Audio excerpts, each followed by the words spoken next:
so first of all, let's lower the volume, shall we? So really, this should be fairly quiet already. I don't know why it's not. Bring it down to about 4, and this one will bring down to about 10, 15. Let's see about that. Yeah, old school, I guess, volume sliders. Anyways, welcome back to the stream. My name is Dan, and today we're playing Gorky 17. This is a very special game to me because I believe this might be the first game that I have ever played on this planet. So the story is, my granddad was the first person in my family who bought a PC, and one day he just brought this game called Gorky 17, and we just sat down and started playing this game. And you know, at this point, we didn't really know about like what game should be played by children, you know, so we kind of just like played this tactical turn-based horror game called Gorky 17 together, and yeah, it was a great time. So I have a lot of memories with my granddad playing this game, and obviously this game being the first one I've ever played, it's a very, very special game to me. So I'm quite happy to be here, able to play this game for you people. So without further ado, let's start a new game. I'm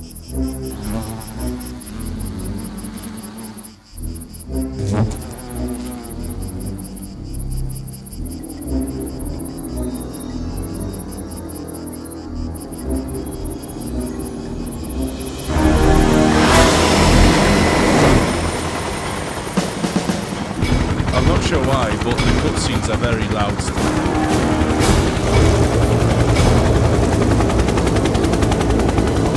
Look, you're never late. I was the one late. As Jack will tell you.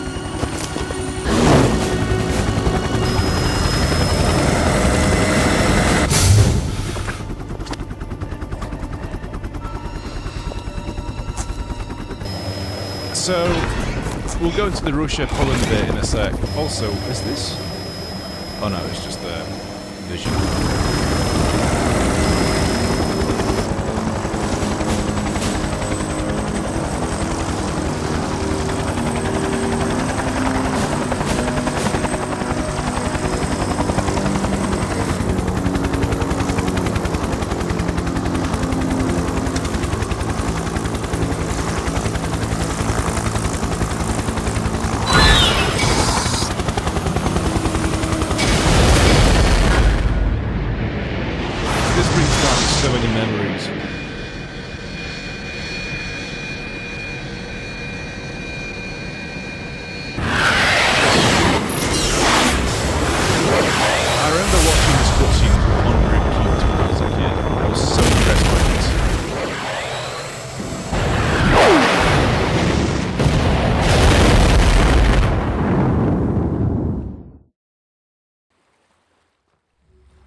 And here we are, somewhere in Poland, 14th August 2009.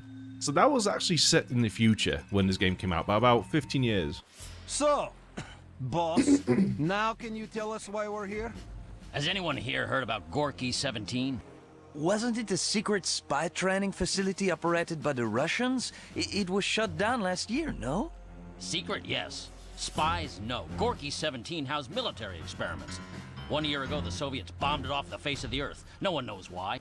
If no one knows, why do we care? As you know, this town has been placed under military quarantine. We've told the press that terrorists have struck here with smallpox. Well, this isn't exactly true. We don't know what is happening. General Gordon Lamar, chief of this operation, has information that whatever happened at Gorky 17 is happening here. Unfortunately, his first strike team wasn't able to confirm this, and we've lost contact with them. Where do we fit in? Our orders are simple. First, find any remaining members of Group 1. Second, Lamar's informant described a laboratory within the city. We are to find and secure this site. Everyone clear? Oui, I'm ready. Ovitz, are you clear? Crystal clear. I'm ready, boss. Oh yes, and one last thing. I'd prefer if we survive. For such a mission, it is too bad we aren't experienced soldiers. Wait, we are. Sometimes experience isn't enough. So here we are. So, if I remember correctly, what the plot of this is.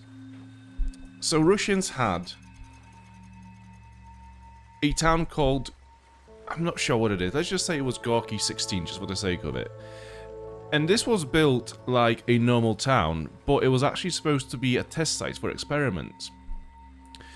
And then this had exploded, some things have happened, whatnot.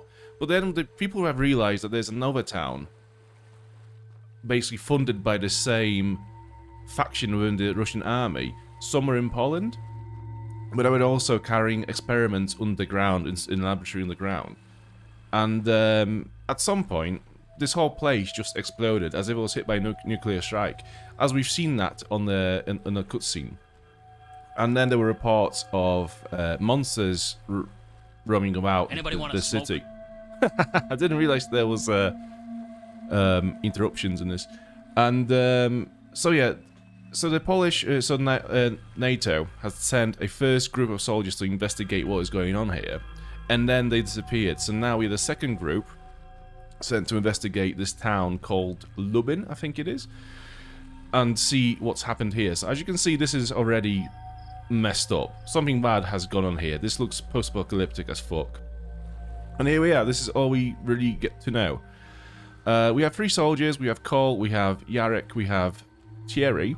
As you have noticed, they are quite funny.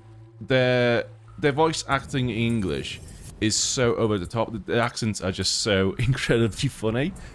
When I played it originally, I've obviously played it. It's a Polish game. I've played it with Polish dubbing, and it was way more grounded than this. But yeah, here we are.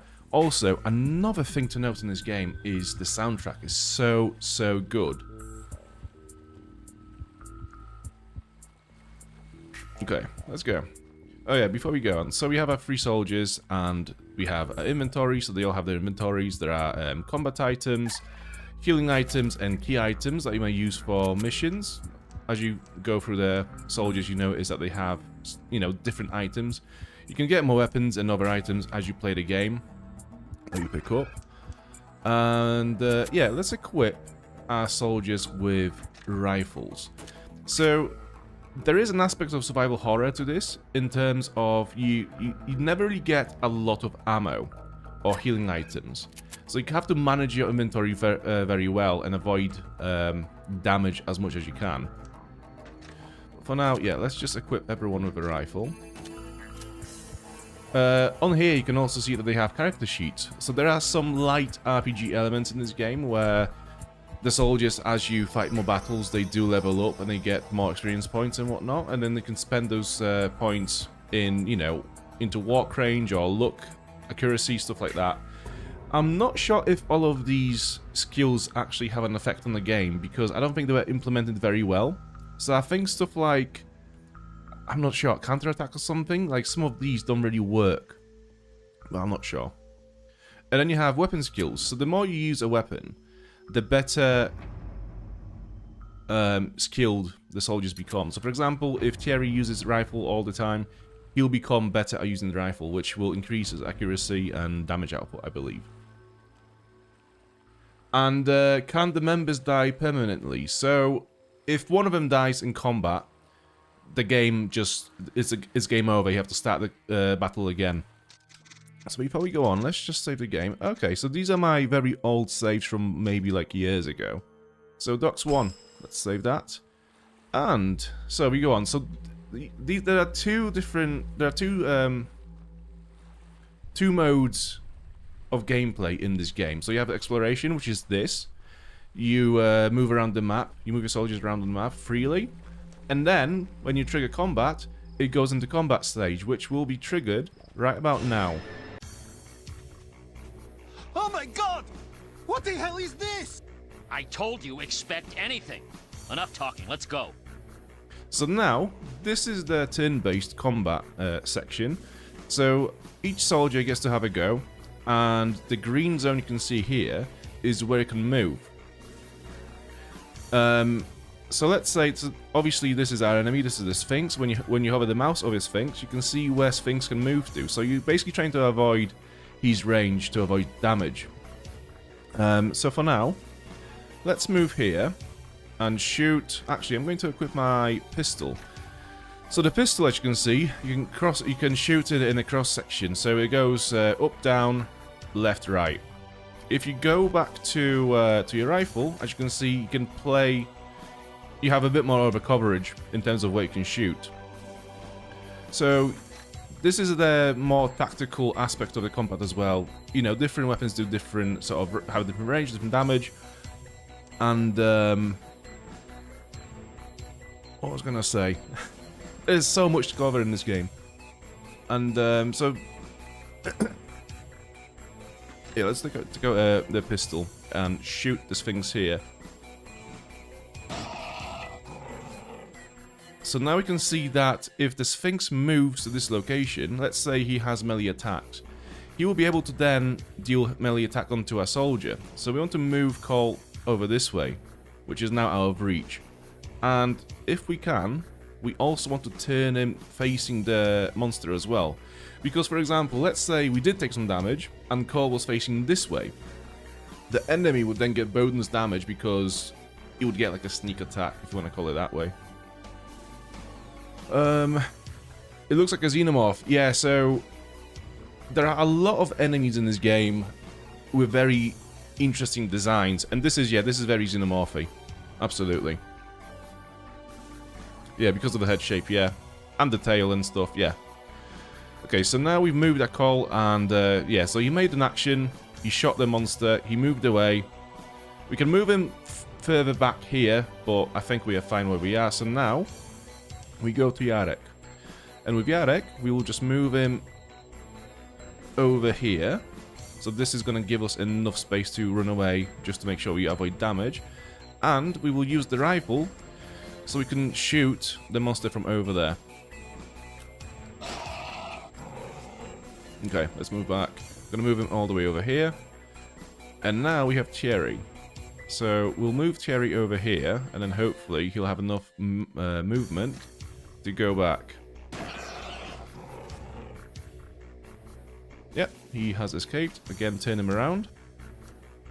Okay, so everyone is outside of the monster's reach, and we are now ready to trigger the enemy turn.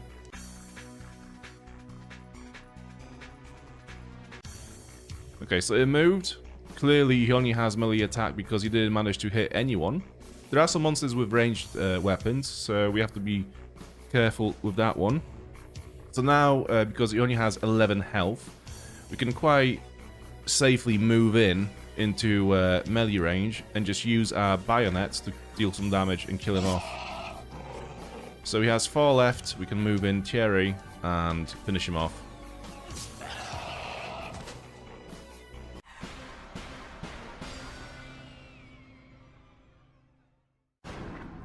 So at the end of combat, you get this little window just saying, you know, how many experience points each soldier gained. So because Thierry has finished off the Sphinx, he got more than Cole, who only hit the enemy once. But even though Yarek did not finish the Sphinx off, he got a bit more experience points than Thierry because he actually dealt more damage to it. So the experience is dictated by how much damage the soldier actually deals in combat and how many enemies he kills. Yeah, so this game, the graphics remind you of Half-Life 1. So this game came out in 1999, was it? I think it might have been, yeah. The title of the video says it was 1999. And, you know, you have to trust whatever the internet says, obviously. Okay, so let's move on. Hey guys, over here. I found what's left of Group 1.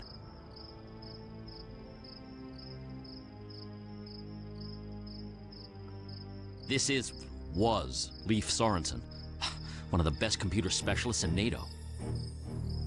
I recognize this man. He was Giancarlo Trotti, part of the Italian Special Forces attached to NATO. This man was like a rock. You could put a live grenade in his pocket and he wouldn't even break a sweat.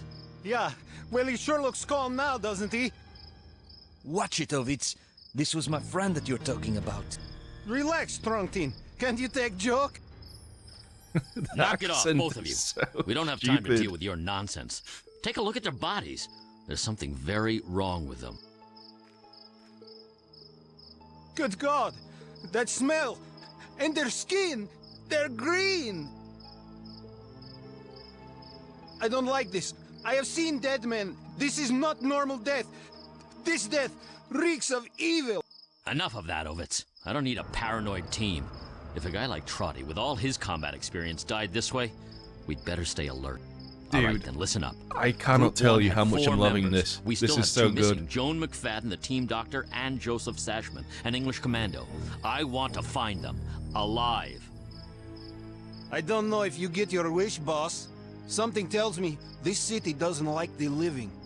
All the more reason to hurry. Now keep your eyes open. They could be hiding anywhere. They'll be hoping we can help get them out of here. Great, boss. And who helps us get out of here? So, Jack is asking how long is this game. It's about 9 to 10 hours, so it's probably going to be like 2 streams. And I promise you right now, these 9 or 10 hours in this game, I will just have a smile on my face the whole way through. I'm loving this so much. This is not normal death, this reeks of evil! Yeah. Classic. Classic lines. Dead bodies. Yeah. So these are the members of the first team of the soldiers that were sent here. Oh, and we have a plank right next to them. Let's pick it up. Large plank. Oh, we have another combat. Captain, I don't like this. Why weren't we briefed on this? It is worse than I feared. Hey, you two! How about you concentrate and fight? Yeah, so Yarek is like this sort of comedic character in this. He's just so, you know, he freaks out every now and then, but most of the time he's just like, alright, cut the bullshit, everyone, just kill their fucking things. Shut up. Love it. I love this game.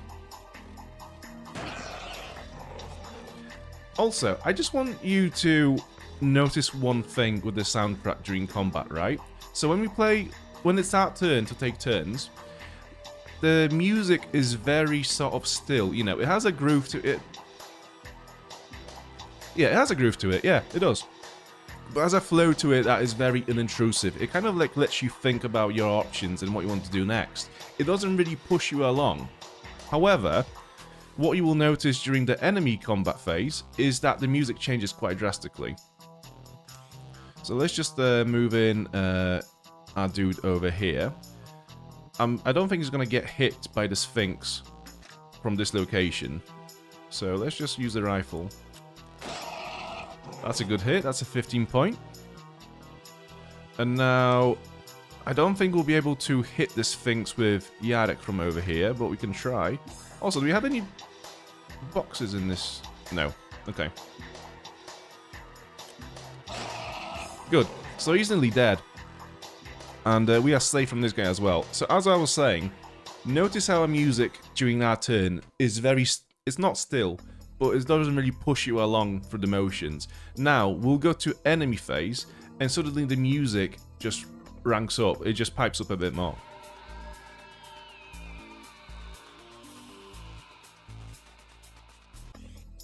Actually, okay, so that wasn't long enough to actually show that. But when you fight bigger battles, and it takes the enemies a bit longer to take the turn, the music, as it kind of progresses, the music just grows and grows in intensity.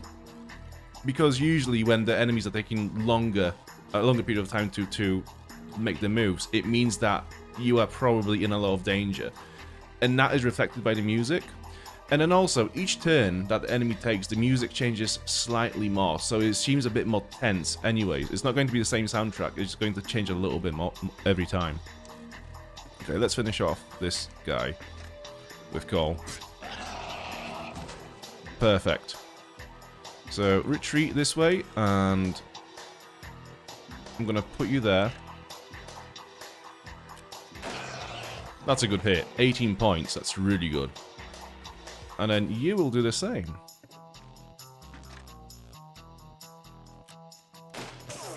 Okay, that's a miss. That's fine. So notice how the music will be slightly different this time.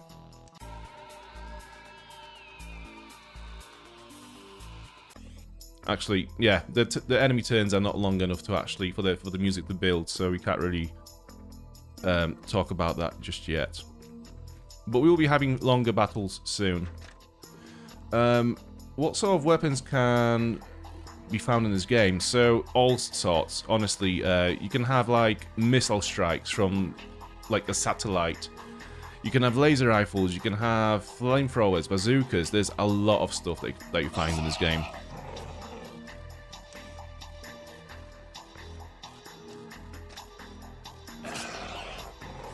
Okay, so we might actually take some damage. Unless Cole kills the enemy with a rifle, we are kind of cooked. Okay, good.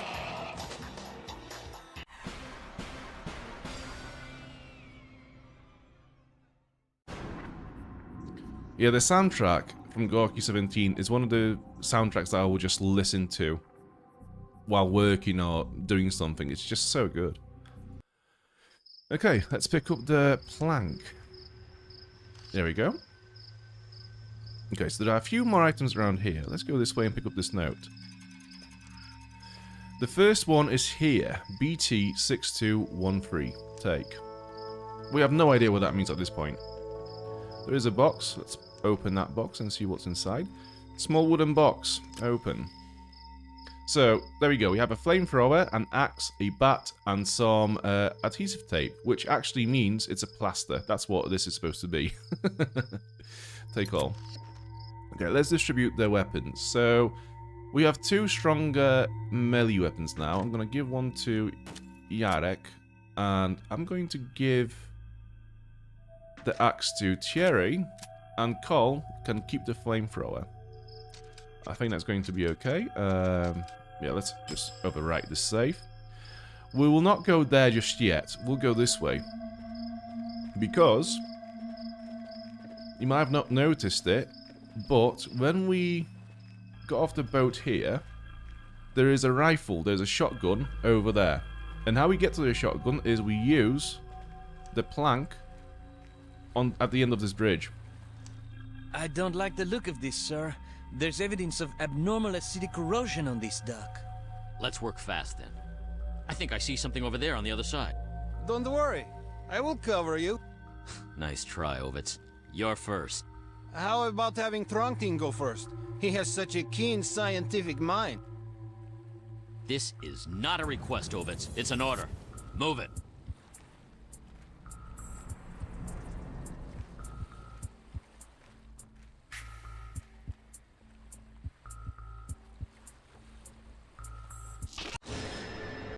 Damn!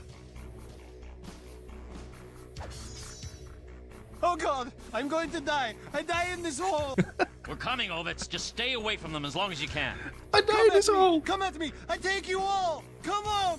My god, like, it's actually so funny to me that a Polish studio would allow the dubbing, the foreign dubbing, to do such atrocities to Polish language. Okay, so Jarek now has a shotgun, and this weapon also has a different range of, yeah, it just has a different range. So, as you can see, it kind of works like a pistol, however, you just get a bit more range in these directions. So, what we will do first is, actually, do you know what? Let's, no, we don't have to do that, really. Okay, so what we want to do is we want to go over here and just turn around, defend, and wait. Oh, fuck. Right, so we kind of messed up. The idea was to get Fang to come over here and stand by those barrels. And then when we stood here, we could explode the barrels, and then you'll take damage for each of the barrels exploded. Now, each barrel would then deal 40 points of damage. So that would finish him off with one bullet, because he only has 70 health points. So I'm going to try to maneuver him into coming back closer to the barrels. So I'm going to go over there. And I'm going to take a shot at the Sphinx while I'm here. Okay, not the worst. the more distance between you and the target, the less aim you have, and also the less damage you will deal as well. So, end turn.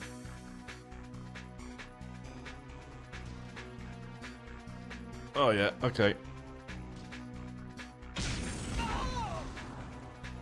Yeah, he hits. He hits hard.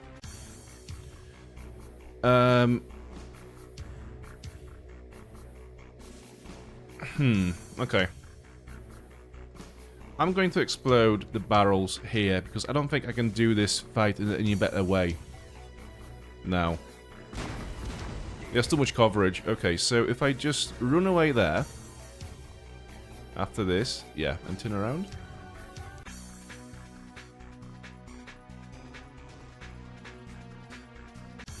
Oh yeah, Yada just absolutely tanked the missile. Of course he did. He's Polish. Oh, for fuck's sake, man. Right, we are slightly cooked. Because of Fang not standing by the barrels and dying in like the first turn, we will take a lot of damage in this fight. So this fight here can go two directions. It can be either really easy, quick and simple, or it can do this. Oh god.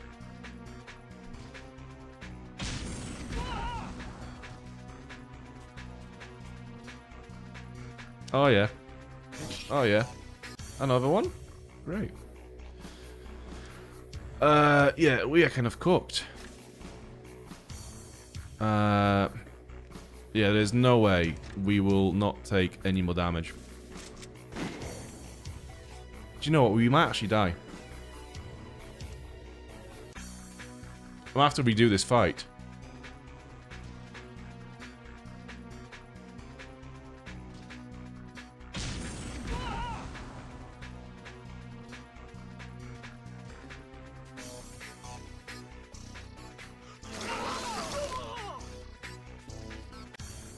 So this whole combat section was supposed to teach you about the barrels, but the barrels so far have not barreled very well.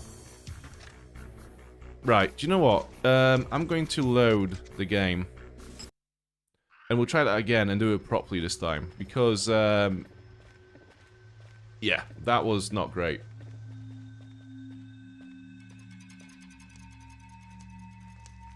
Let's work. Let's fast How forward. about having Throngtin go first? He has such a keen sight. This is not a request, Ovitz. It's an order. Move it.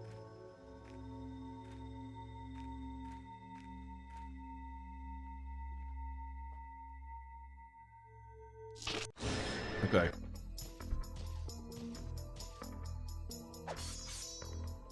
We're coming, Ovitz. Come at me! Come at me! I take you on! Okay. Come on! Let's do it properly this time. So, I think, actually, if I stand over there, it will force him to go this way, by the barrels, and then shoot at me from over there, which is fine, because then he'll be stood by the barrels, and we can easily kill him with one shot. So we have to tank one rocket for this to work, I think. In the meantime, we can shoot at the Sphinx with a shotgun. Okay, and... Right. Let's see if he's going to go where we need him to go.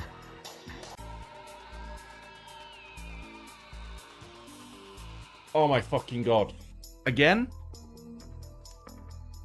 Alright.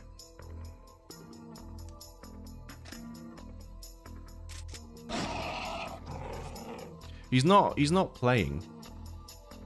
He's not doing the things that he normally is supposed to do. He ruined our tutorial about barrels.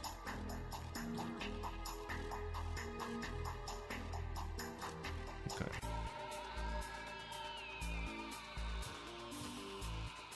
Well, at least he didn't get a shot at us so far.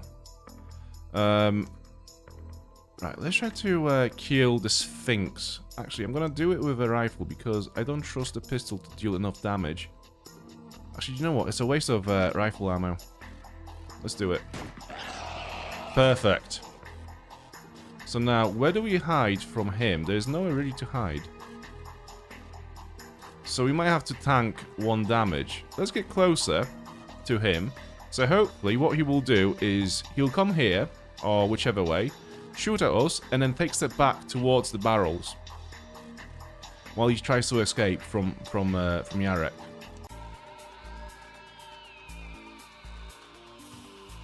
Oh, for fuck's sake, he's gone the complete wrong way again.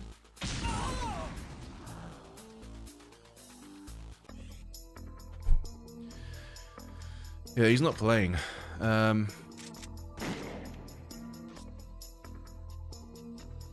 isn't really anywhere we can go where we will not take damage.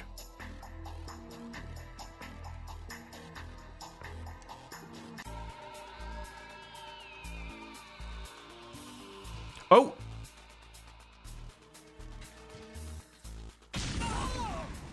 Okay, he's cooked. Unless we miss the barrel, he's cooked.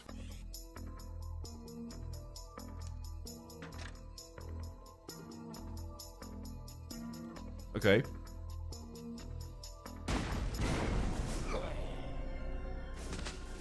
At last. Good things happen to good people if they wait. Okay, so Yarek now is level 2. What do we want him to have better? Probably accuracy, because that is the main thing that can possibly focus up the most. Low accuracy. Okay, cool.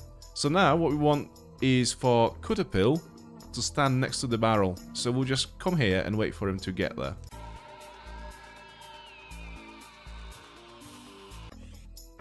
Okay, and even more, if you would, please. Just, I'll stand here. And wait for you to come over here.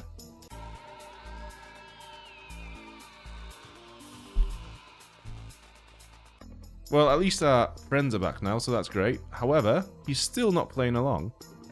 So now I'm going to stand over here. You guys just chill out there for now. It's fine.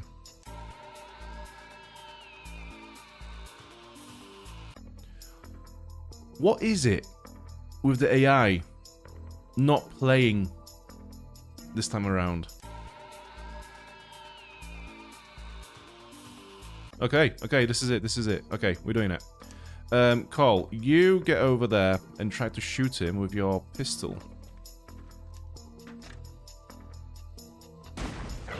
Great. So 8 health left. I think we can get him with a pistol from over there.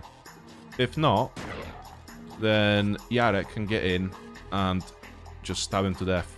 Or use his bat instead. This is what this game classifies as a cinematic kill. You just zoom in a little bit. Okay. Wow, so Yarek got a lot of experience from this. He killed all the enemies. Okay, cool. So, this is how you find new weapons. What we need now, though, is to heal. So, as you can see, we have 3 different items that we can use to heal. We have the tape, which is heals 30 HP, food, 20 HP, and the bandage, which is 35.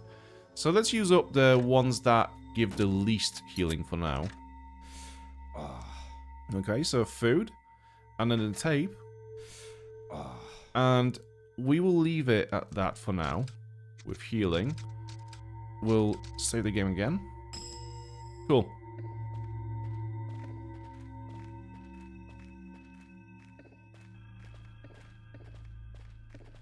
Okay, so now, we will go down here. We will not get to this gate until we have to, because I think that the most difficult fight in this section, in this area of the map, is probably over there. So we'll leave that for last. However, if you look over here, we do have a building that we can enter. Dented aluminium door. Let's open and go in. Nice little old school stove. And we have some gloves. Rubber coated gloves. Let's take it. We have some pornography on the wall as well, which is always nice. So this is quite clearly like some groundskeeper's shack. And here we go.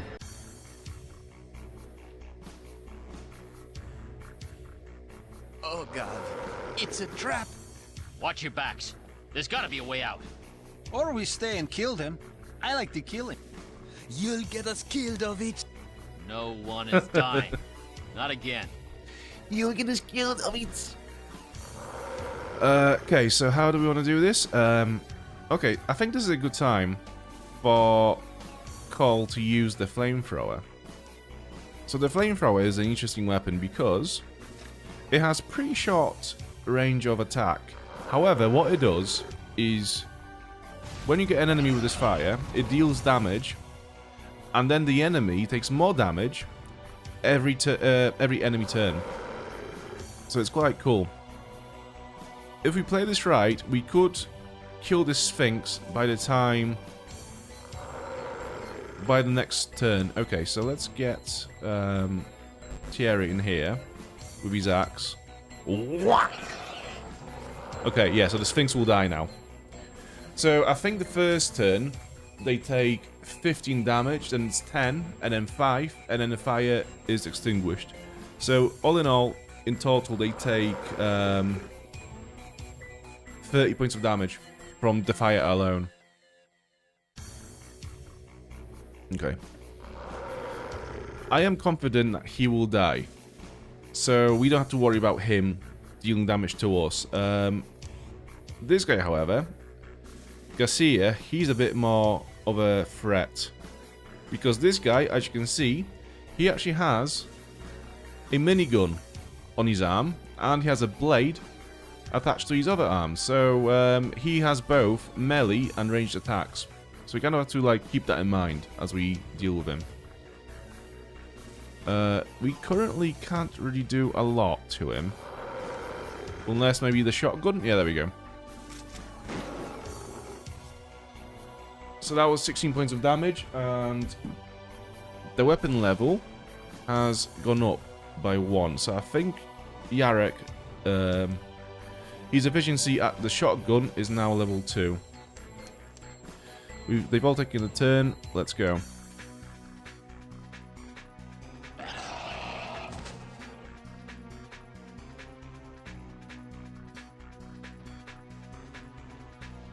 Okay, so we have some barrels as well for these guys.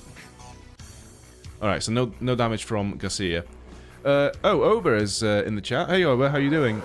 No way this one like XCOM. Not quite. Yeah, kind of, but not quite. Right. Another shotgun shell for Garcia. 17 points of damage. Good. And you run over there, which puts you outside of his melee range. Then you go over here. Get your rifle out. Okay, so you got lucky. Weapon skill up. But that was only 13 points of damage.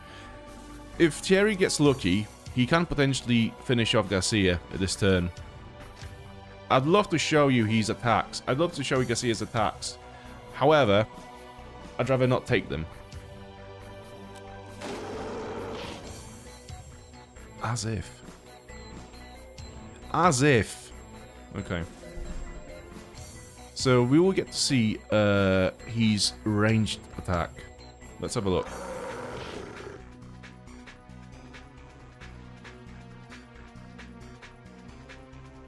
So this turn we need to move Cole south and shoot the barrel. Yeah, that hits. That hits like a bag of bricks.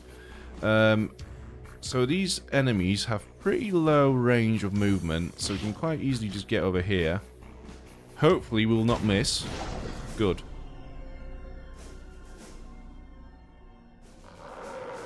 Okay, let's level up his accuracy as well.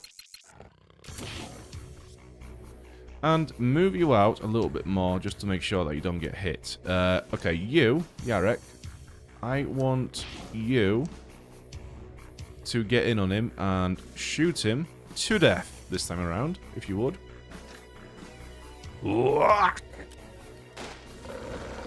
Boon him up. So it's just these two we have to worry about. So he already took a fair bit of damage. We need to just wait for this guy to get over to this barrel as well. You are kind of doing nothing at the moment, so I'm going to get you over here. And use your pistol. Okay, so we are outside of the range of attack for both of them. Enemy turn.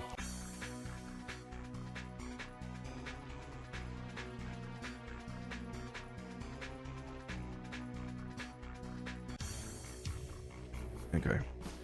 So he still has a lot of health left. He's not quite next to the barrel yet. It will take him another turn to get over here. So we have all of our soldiers at our disposal with this guy over here. So you, if you wouldn't mind shooting this guy with your shotgun. Nice. Is your flamethrower usable again? Yes, it is. I'm not sure if these guys actually can be lit up. So let's have a look. Okay, good. Okay, so he will die during his turn, so that's good. You guys just face this way, and you get ready over here to explode this barrel. Okay, you can't really do anything else in this turn, so we'll just wait.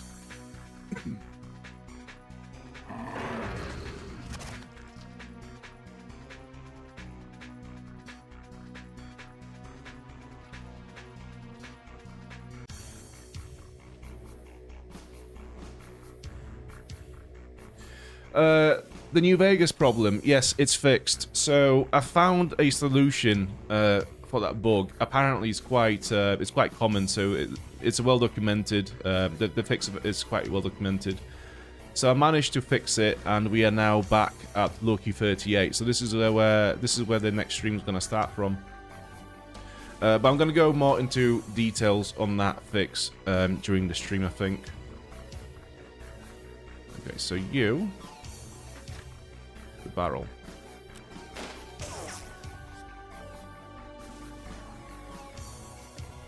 Brilliant stuff.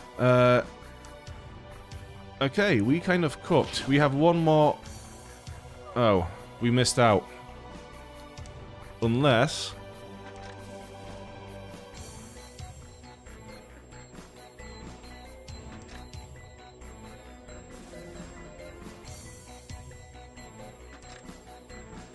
Okay, so no barrel for us because we missed. So this turn he's going to move over here, which will then block our access to the barrel. So we'll have to deal with him normally.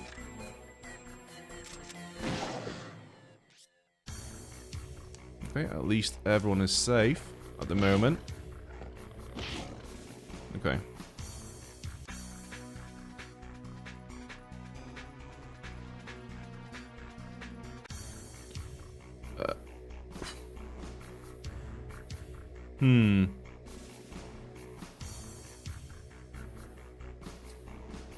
Alright, you get over there. Get your dagger out and give him a little stab. Now, let's see if you can get the barrel with your shotgun. Yes, you can. Okay. Please do not fuck this up. Thank God. Thank God for Polish people. Mr. Glock, we have not seen Oliver's dad or his mother yet. I promise you that they are in this game, but we've not seen them just yet. In fact, you get to meet his whole family in this game, I think. Okay. We can kill him, I'm pretty sure. Just use your axe. Whack! Good.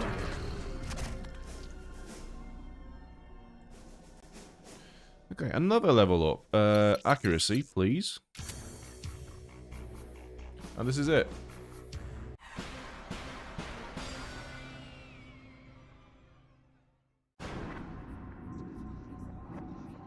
Good. So I think this area is now safe. We will not have another combat encounter in this. Let's heal Yarek again. Because he seems to be tanking all the damage so far at the moment. The poor guy. We have oxygen cylinders. A metal container with oxygen under high pressure. Take it. And another box. What do we have in here? A crowbar. So this is just another melee weapon. It's not a tool. Some pistol ammo and some food. Take all of it. Right. So let's distribute the pistol ammo. So just to make sure that everyone is doing okay. So he's got 10. He's got 9. So if you would just give him like 2. And I'd say we're about there. It's all good. Right, so because you haven't got a better melee weapon than your bayonet at the moment, you can hang on to the crowbar. Cool. Right, let's push on. We'll save the game.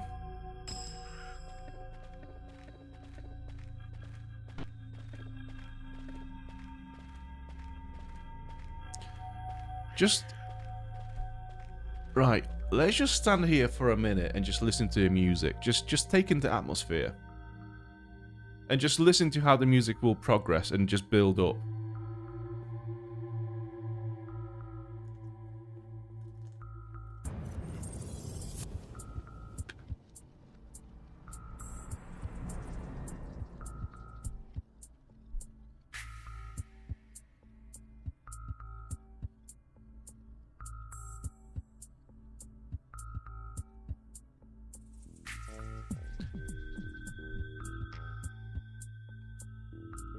I'm going to be doing this all the time, just so you know, because I love the music in this game. There's no need for this game there's no need for this soundtrack to be so fire, but it is. It is. Anybody want to smoke? Like this bass line.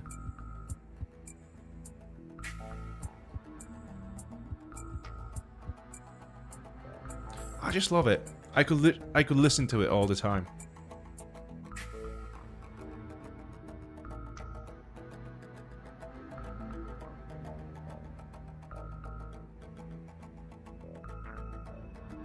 What a bass line. Honest to God.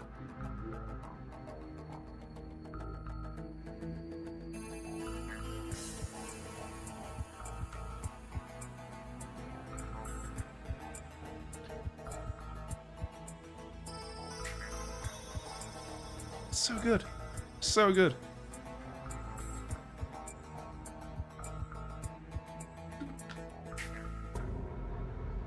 So when I was a kid,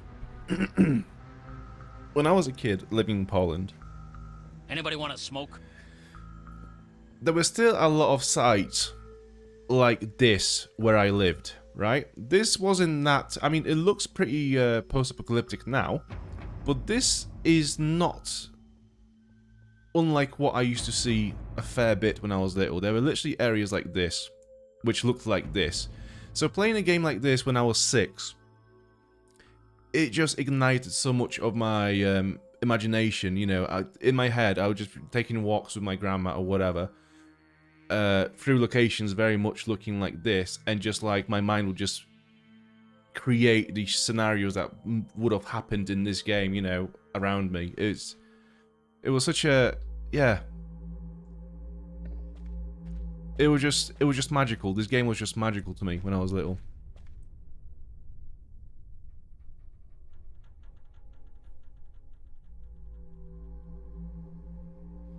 Oh, I hope everything is okay, Jack, and you're not gonna, yeah, you know, I hope that everything's fine.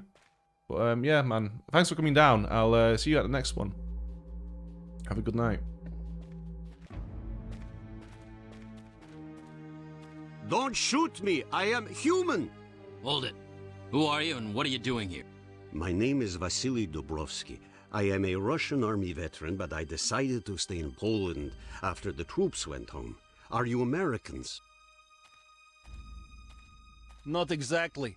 I'm Polish, and I don't like Russians. We're part of a NATO combat unit. How did you manage to survive here? I do not know. It is so strange, so horrible. My friends and neighbors, they have changed, they turned, and they become almost monsters. You can drop those hands. Do you mean to tell me that all those creatures were humans? those creatures, I knew some of them. 5, 10 years. Now they are no longer human. They hunt me like food. I lock myself in my apartment. Soon, they come for me. 2 come for me through my window. I think I must die. Then the window is clear again and I hear screams. Down on the street, I see 2 men fighting with... Don't worry, we don't scare so easy. You think I am crazy, but I think what attacked them is invisible monster. It was like the men were fighting thin air.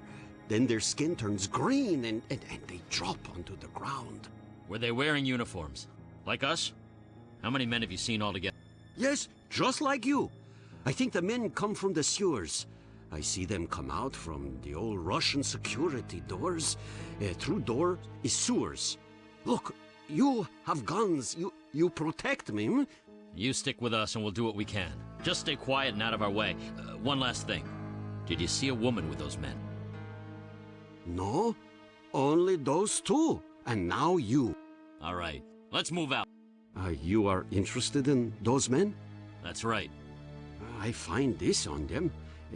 On your bodies. You were searching through the body? No. I search for food. I must have food to live, yes? And a gun, too, I hope. But please, here is the note. I don't understand it. I think this is Russian.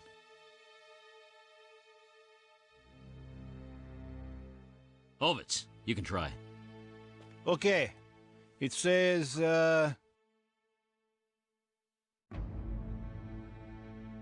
Kosov knows everything. He cares nothing for these people, but I do. If I can protect the Matrix discs, I might reverse this nightmare, but Kosov will destroy the discs if he finds them. He would do anything to protect his secret. I have hidden the discs, 1 in the port, 1 near the monuments, 2 in the city center. I will try tonight to gather them and return to the lab, but Kosov has asked to meet with me this afternoon. I fear I shall not return. The note is not signed. Do you think this could be real? Mix 4 discs with 1 lab? Add horror? We could be cooking, yes? I didn't ask for any comment, Ovitz. 2 men died for this note. I just hope it isn't some kind of joke. Listen up, team. I want answers. If the discs have answers, then I want those discs. Okay, let's go. 2 members of Team 1 might still be alive. Combat time. Whack. Oh no! Damn devils! Just stay back. We can hold them off. And stay away from those barrels. I think that's gasoline. So we have Vasily now as one of our soldiers. He is completely unarmed. Yeah, he doesn't really have anything. Oh, by the way, the adventure list, these items are shared by everyone, so this is not something that he has for himself. So yeah, he has no healing. He has no healing items or any armor, and he doesn't have any weapons or ammo. So all he can use are his fists. For now, I just want him to stand back here and just sit there. Right, let's try to set Cutterpill on fire.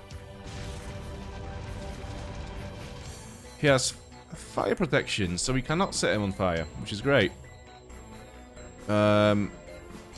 Okay, so you go stand there. And you, if you wouldn't mind, can you just shoot him with your shotgun, please? Good.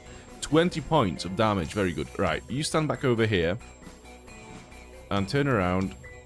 Oh yeah, there's a Garcia over there. I don't think we'll take any damage from him. From it this turn, so we are safe. Thierry, what can you do? Pretty much just shoot the Sphinx in its face with a rifle. That's pretty much all you can do right now. And then move back here. Are you out of range? Yes, you are. Okay, so I think the only soldier who will take any damage this turn will be Cole. But that's fine. To be fair, a Cutterpill has a pretty cool attack. He's like Wolverine, basically. Look at him. Like... Whack!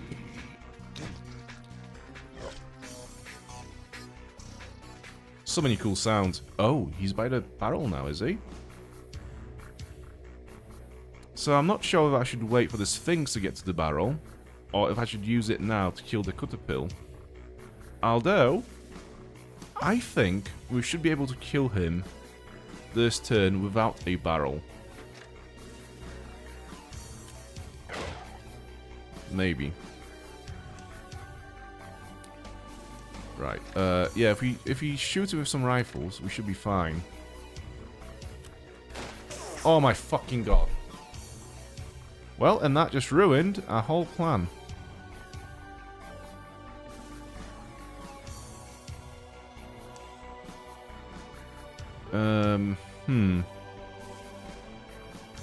Okay, so he will take damage this turn. Unless... No, there's no way that he will die. Cool. Do you know what? I'm going to send Vasily over here and tank the damage from Caterpillar this turn. So, has everyone made a move? Yes. You sit down and defend. There we go.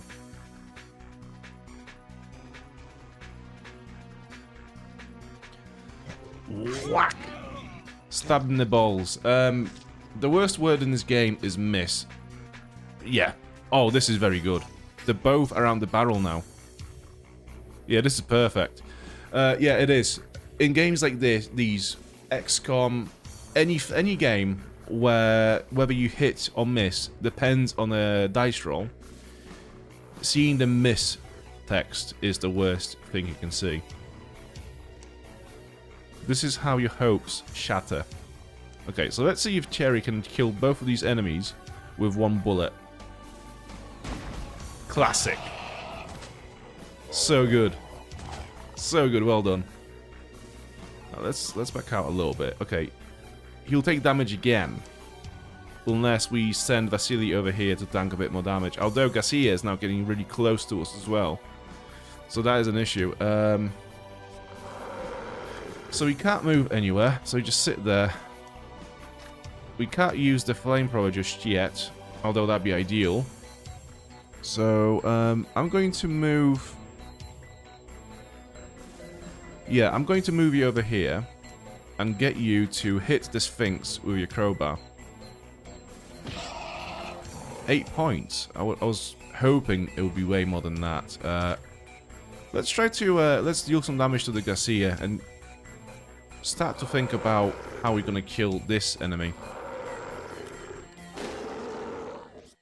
Not bad.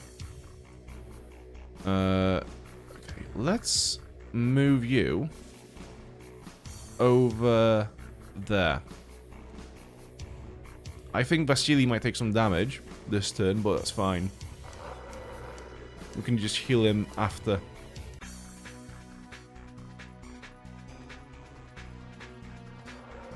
Om nom nom, om nom nom.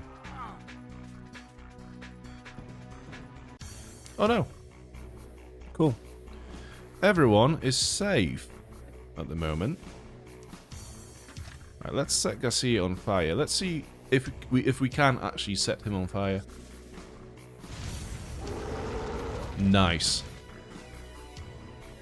So all we have to do now is deal another 10 points of damage to Garcia, and it will die during the next enemy turn. So you get over here and punch it in the face. Whack for 4 points. Not too bad. And then you get down here and also whack him. Right, cool.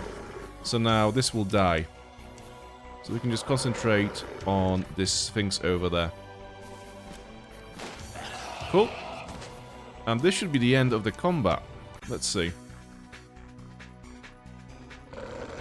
Good.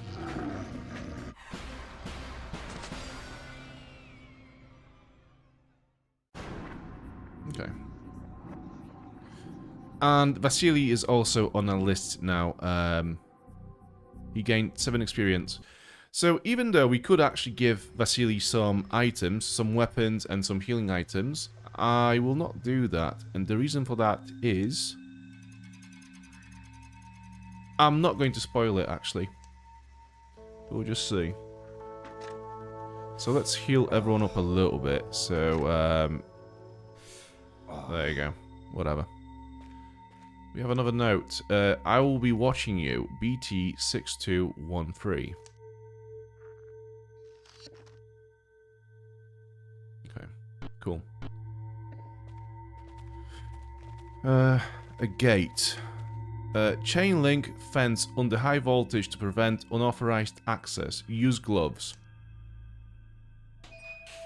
Cool. And let's go into the tunnel straight away. Here we go. And, okay, so this tunnel has caved in. There are some rocks that we can interact with, so let's go.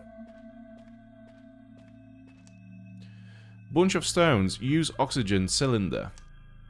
So it's over there now. And, so it's quite cool. This game has also some quite cool adventure point-and-click like elements where we just place this the cylinder over there and we can shoot it to cause an explosion. And clear out the rocks.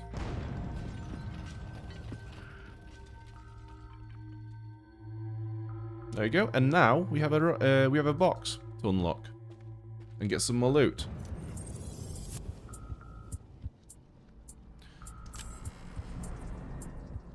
Napalm launcher, napalm, a missile, and some food. I'm not sure if this food will be still edible after all this, but there we go. So, if you look at the item description over here, it just says Instant Armageddon. Yes, let's equip that. And let's go. Let's explore this little platform here.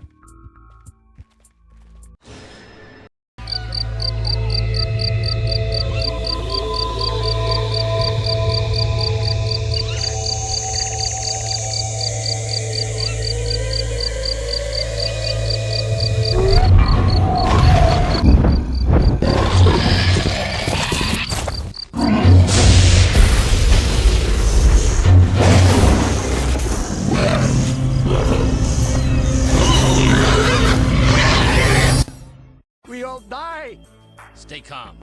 Trantine, snap to. What do you think of it? Oh god. Merde. Cybernetics. Is that it?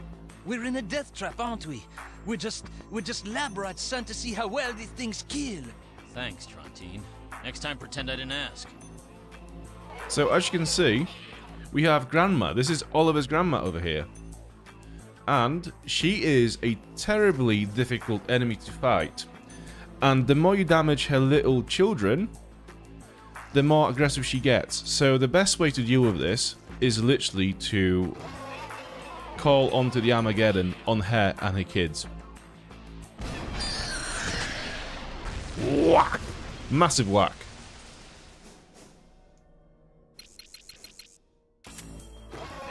And now, because we've hit her children, she'll take a turn. So every time a soldier will try to attack her children, she will attack them back. So this is why we want to remove all of the enemies, all of the children in one go with that rocket. And now she's only like one hit away from dying herself. So let's get Yarek in here and just finish her off if he can. Whack! So that was the first boss fight of the game. So, Cole got a lot of experience from that. Mind you, he did absolutely wipe out this whole arena. And we have a hand. A hand of a monster, mint condition. Take it. And we'll go to Citadel. Another box in here. What do we have? Tranquilizer, grenade, throwing knives, and some pistol ammo. We have a tranquilizer, but we don't have any tranquilizing darts, so we can't really use it yet because we haven't got any ammo for it. But let's just heal up a little bit. Not this. Okay, let's get out. So we have some grenades now. I'm going to give some grenades to... I'm going to split them between... Actually, no. I'm going to give the napalm launcher to Thierry, along with the napalm itself. And then Cole and Yarek will have one grenade each. There you go. Okay. Let's save the game.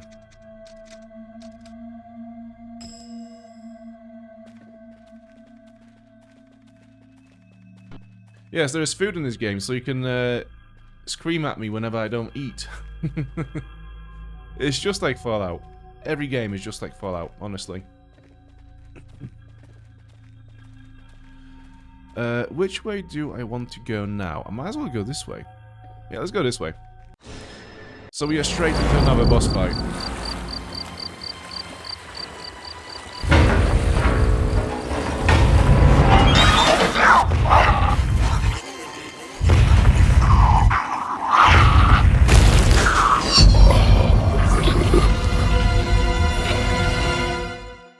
It's so cool. I don't understand. That thing, it's impossible. If it lives, it can die. I say, big one first. Any one of those could be dangerous. Let's go. Eyes open. It's so cool, this game. And they did make... it was a prequel to this game. I think there were 2 more games in the Gorky franchise, but they were nothing like this game. I think the other ones were like... sort of like Splinter Cell-ish, I think. They were just like very bad Splinter Cell / Metal Gear Solid games. Where you play as Cole, but it had nothing to do with this sort of horror element. Accuracy. Thank you. Okay, so now we have this fire, and I think it's going to stay here for 3 turns. So any enemy that walks into it will catch on fire as well, and then obviously will take 30 points of damage over the enemy turns, including Judge. So I think Judge, because he has his area takes 4 squares. There's no way that he will not walk into the fire, so he will catch on fire at some point as well. He has a massive 200 HP, but with some fire, etc., it shouldn't be too difficult to kill it. Now, you, if you would move the barrel towards him, that would be very nice. You go over there as well. Both of you turn around. Can I do anything from over here? No. Rifle? Nah, okay. Crouch. What do I want Yarek to do? Not much from over here. We can't really get to the Judge from over here because... Actually, no, we can. Right, if I stand here, I should be able to, yeah, shoot the Judge.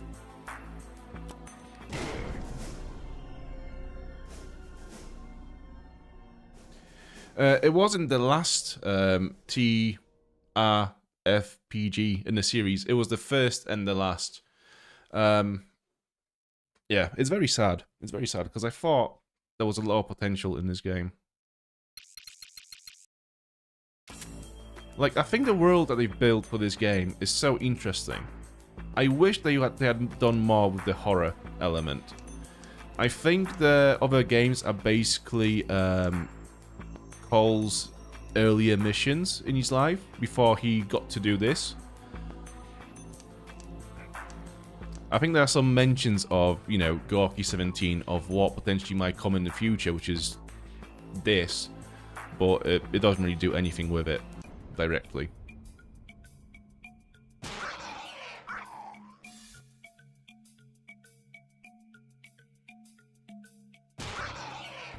Okay, so all the little ones are dying in fire, as they should. Okay, all 3 of them died. There's another one by that barrel over there. On the top. But now it is stood in fire as well, so it'll take some damage. Okay, so both the Judge and the child are in fire. What we can do now is, because Yarek has a grenade, we'll just throw a grenade at them.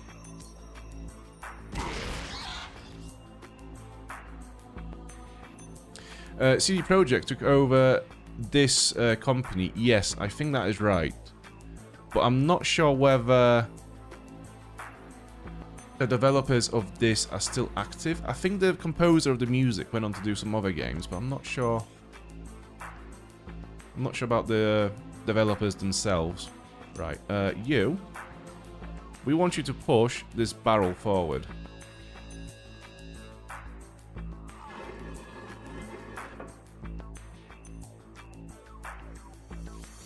And then just chill there. You just chill here.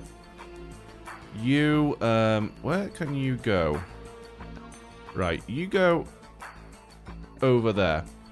Because what we want to do is we want to bring the judge closer to the barrel so that we can explode the barrel in his face. Also, we might as well shoot him while we're here.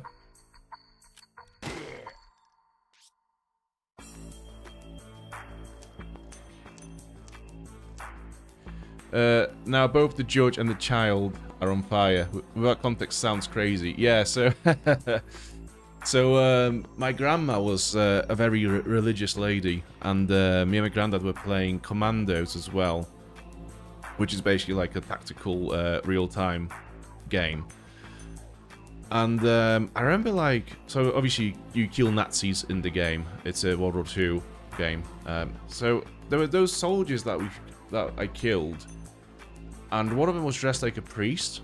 It had this like long black coat on. I just remember like shouting to my granddad, like, "Granddad, I killed the priest!" And like he knew what I meant. But my grandma was like, "Eh? What do you mean?"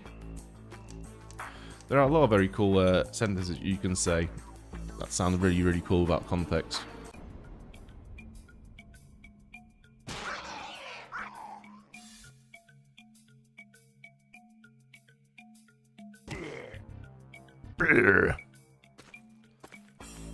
Okay, he's nearly by the barrel. Okay, if I push it, will Cole be able to run away so that the barrel doesn't blast in his face when it explodes? Yes, and also, you can do more than that. He could throw a grenade as well. Oh, no, he can't because he used his action this turn. Okay.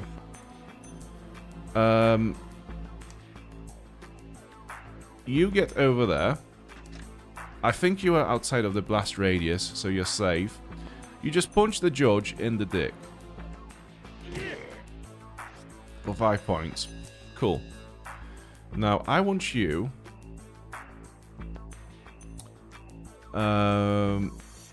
to go over here and try to shoot the barrel. Good.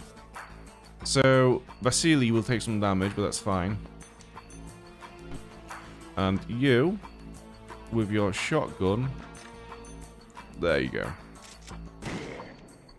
Good. 20 points of damage. Very good.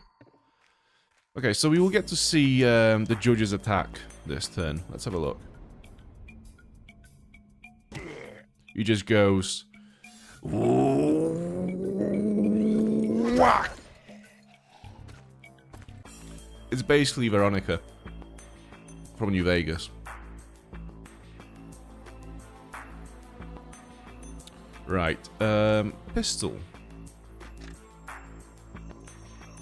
Let's get in range. So one more. There you go.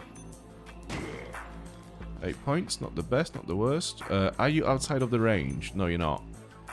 Okay, so turn around. Yeah, you go after him. Punch him again. I said again. Good. You can shoot him from over here with your rifle. He has very low ammo now for the rifle, which is not great. Good. And run away.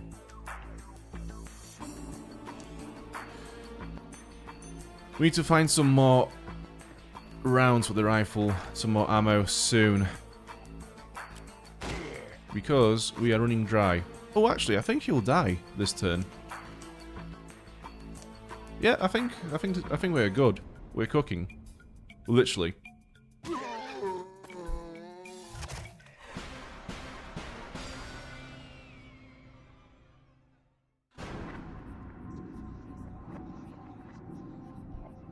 Wait, so who killed the judge? Nobody? Surely I would have thought Thierry would be accountable for his death since he set him on fire. But there you go. Anyways, all good. Let's go into the store. Matrix discs. Matrix discs. A data storage device with high capacity. Take. What can we learn about it in here? Nothing new, really. Okay. Another box. A Uzi, some ammo, and 24 rifle ammo, which is very good. And some plasters. Right. What are we doing with our ammo? So you've got 33. You have 2. And you have 3. I'm going to give you 10. I'm going to give you also 10. So you've got 13, you've got 12, you've got 13. Okay, so we are pretty good on that one. How many bullets? 17. Okay, so you've got 10, you've got 10. So give him 3. Give him 3. Do we need... Do you know what? I'm going to give it to Vasily. I'm going to give him the knives. Uzi. You keep the Uzi. Uzi. Give him 3 of those. 2 of those. And also, we need to heal Vasily mainly, because he took some hits. So, we'll give you 1 food. That should do you for now. Save the game.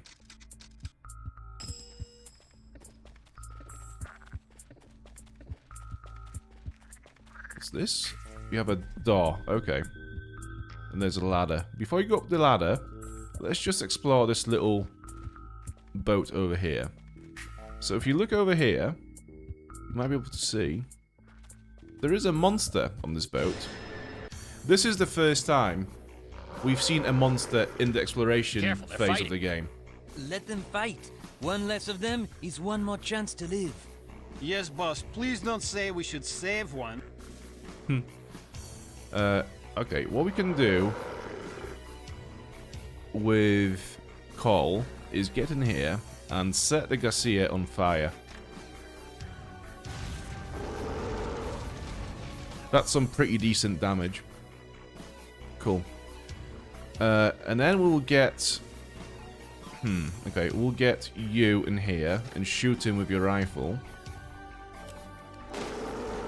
For 16 damage, and then ideally, we would also be able to do another 10 damage, but we can't. Because we are now bottlenecked on that little bridge there. So we can't get in.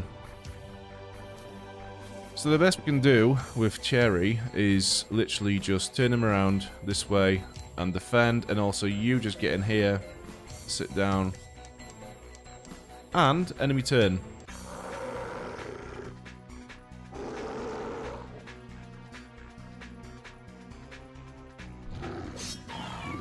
Okay, so we can see that the monsters are trying to kill the purple monster for some reason. So we have a time limit. Essentially, what we have to do is complete the fight without they kill the singing mutant. So we have to move quick. Actually, we can just ignore the Garcia now because it will die during its next move. So we just move everyone forward.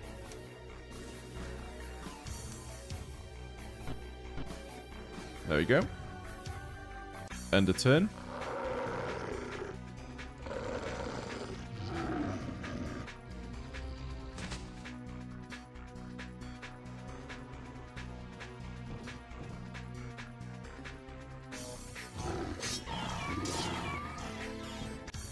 Very good. Right.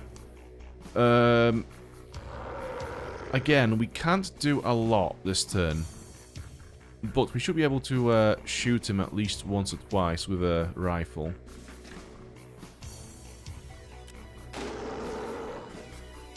decent. Right. You can't do much from over here. Neither can you. Maybe we could hit him with a shotgun from over here. Yes, we can. Good. Wow, that was a good hit. So you two can't do all that much now, and you've completely blocked Thierry from doing anything to the monster. So you just get there and hide. Same for you. Just get here. Defend. Everyone took a turn. Let's end our turn. Oh shit. Whoa. That stings. Okay, but we should be able to get in now and just finish your job. Alright. Melee weapons. Let's try to preserve some ammo. Okay. Whack. And get Thierry to finish the job with his axe. Cool.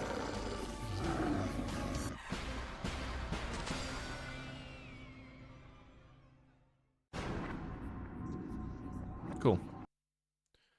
So now, the singing monster is safe. And what does it say? So when we listen to it, it keeps singing a song. Pleasure, little treasure. So it seems like it's not really connected to anything, right? We'll keep it in mind. Pleasure, little treasure. Okay.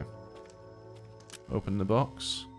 We have a vest, we have some darts for the tranquilizer, and some bandage. Okay, so who has the least health? It's Thierry who's got the least health, so we'll give him the vest. This will reduce some of the damage that he takes. There we go. Armor 3. Nice. Basic vest prevents light damage. Cool. Oh, we need to heal them. Like, Cole is at half of his health currently.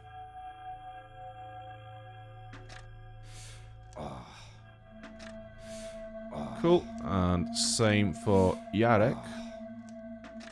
Also some food. There we go, Mr. Glock. Are we satisfied with the feeding? Also, tranquilizer darts. Who's got them? He does. Okay. I'm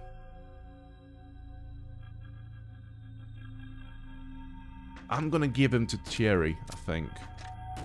Along with the darts. There we go. So the tranquilizer basically puts the enemy to sleep for like 2 or 3 turns. I'm not sure. Cool. Let's go. Let's climb the ladder. And go inside the door, the building here. So this is a little office, and we have a safe here. So let's try to crack it. A very solid safe with code-driven lock. So what's the code for this? Was it pleasure little treasure or treasure little pleasure? But anyways, you just type in pleasure. There we go. I remember when me and my granddad figured this puzzle out for the first time. Mind you, this is way before we had stuff like, you know, Google and stuff, where you could just look up solutions to video games. We were so chuffed. A shocker, grenades, shotgun ammo, and some painkillers. Let's take all of it. And then distribute the goods among everyone. So we have 5 grenades. Let's give him 1. Give him 1 as well. Actually, do you know what? Let's give Yarek 2. Give him all the shotgun ammo. And you keep the shocker. Cool. Let's go down.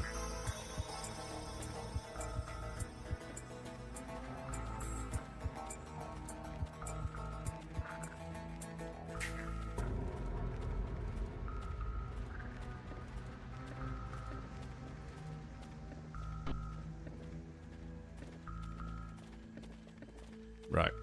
So this is the last bit on this in this area. Just this little door there. Before we do this, let's save the game. and I'm going to go for a quick toilet break, so I'll be right back in 1 minute.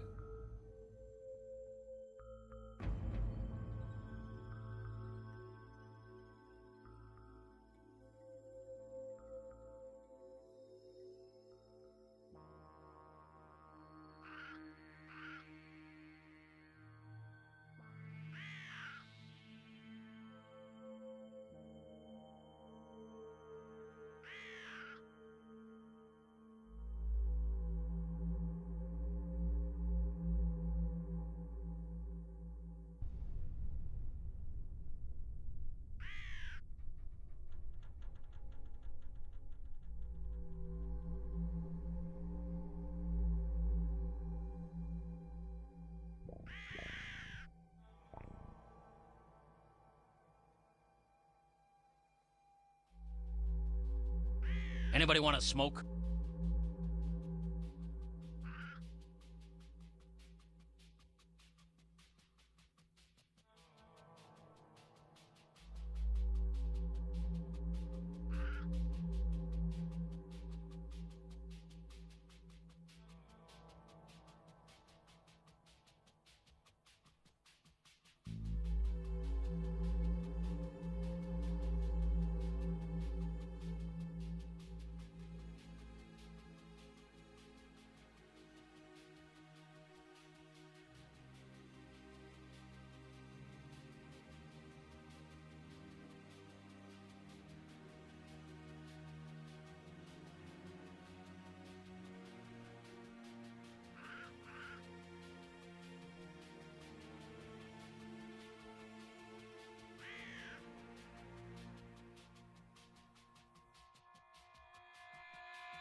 Anybody want to smoke? Okay, we are back. Right, so, a checking machine. What do we do with that? Combat. Heads up, these are bigger. Don't get too close. Great advice, boss. Right, how do we deal with them? So this one, I think it'll take him at least like 1 or 2 turns to get in range of us. So this one is probably priority number 1. Let's get him. Can I get him from here with a rifle? Yes, I can. Good.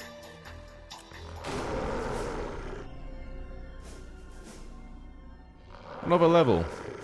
Put some into luck. Let's do luck. So with luck, we should be able to get more critical hits, I think.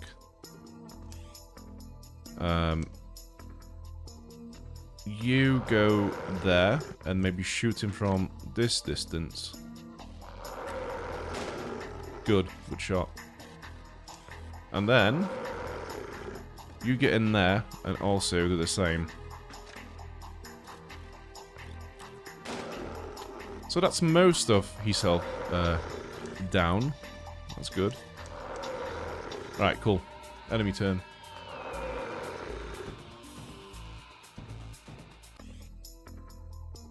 Yeah, we can easily finish this guy off with melee weapons now. So where's your axe? There we go. The axe deals a lot of damage for a melee weapon. It's so much better than any other melee weapon that we have at the moment. Accuracy +4 and luck. Right, you get in and... Actually, do you know what? No. You get in there, finish him off, and what we'll do with Cole is we'll send him to set the other Garcia on fire with his flamethrower. Unless we can tranquilize it with what is it? The shocker. Yeah, let's get in and see if we can shock this Garcia over here. Tranquilized, good. So I think it can't move now for 1 or 2 rounds. I'm not entirely sure, but yeah, either way, it's good news.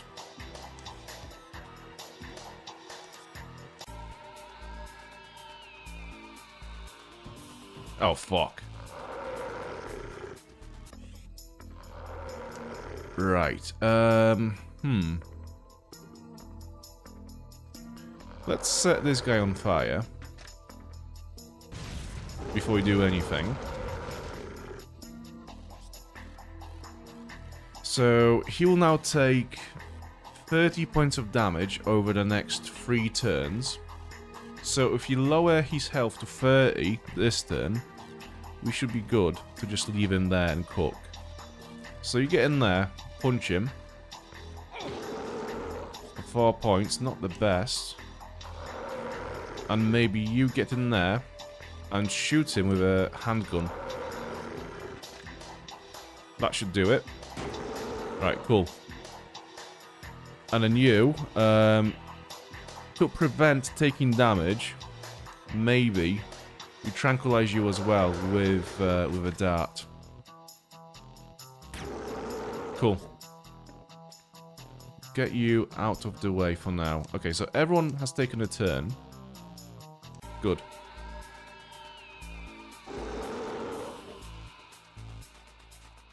Nice. Do you know what? I'm going to get Vasily to punch this Garcia once more, and hopefully it will die during the next enemy turn. Alright, good. It will die. Good. You've done well. So now, what we can do is do something to this Sphinx. Or we could concentrate on this Garcia. I'm not sure at the moment. Right. You get in here with your rifle. Shoot it. Decent damage.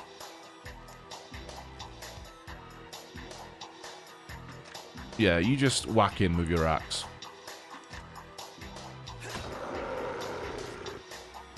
And we'll get Yarek.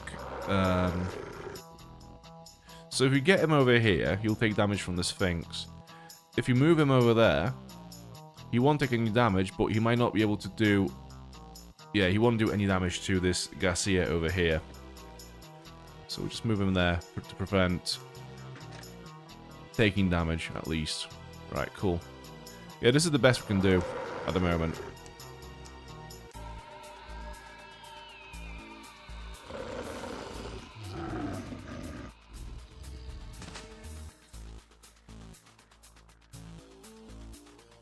If we manage to play this in a way that will prevent us from taking any damage, then that's half the win already. So we're doing quite well. Good. Now I'm just hoping that we will actually deal enough damage with our melee weapons in this turn so that we don't actually take any damage. Crowbar.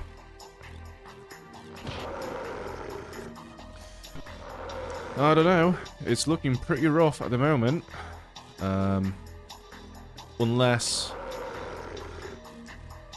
Let's just pray that Yarek can deal 8 points of damage with his handgun.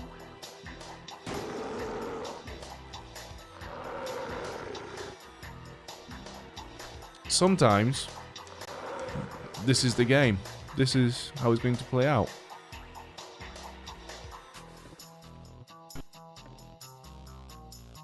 Alright, cool. Okay. It is what it is.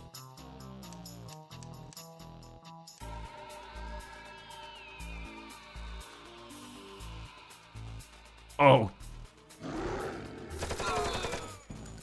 Okay, I thought he was going to go and stab Yarek with its blade, but it's done the way smarter thing.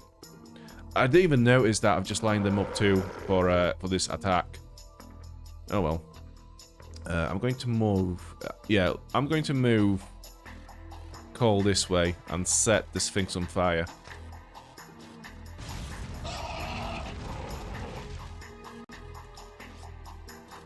And with an axe... Actually, do you know what? I'm going to move Yarek over here. And finish the monster off with his bat.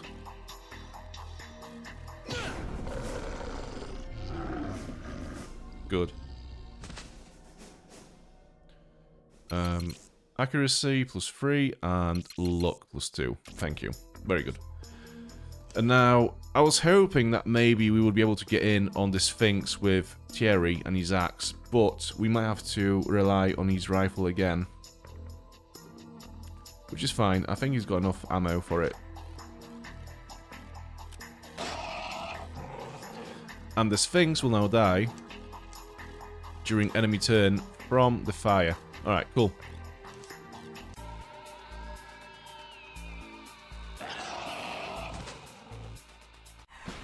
All good.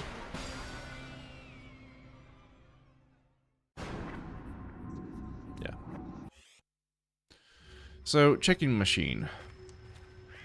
Fingerprint identification machine. Use hand. So we'll use the monster hand on this machine. So this indicates to us that the monster, when it used to be a human, it actually used to work around here. So therefore, his fingerprints would have been programmed into their database. I can't talk very well today. Have you noticed? I keep trying to say words and failing.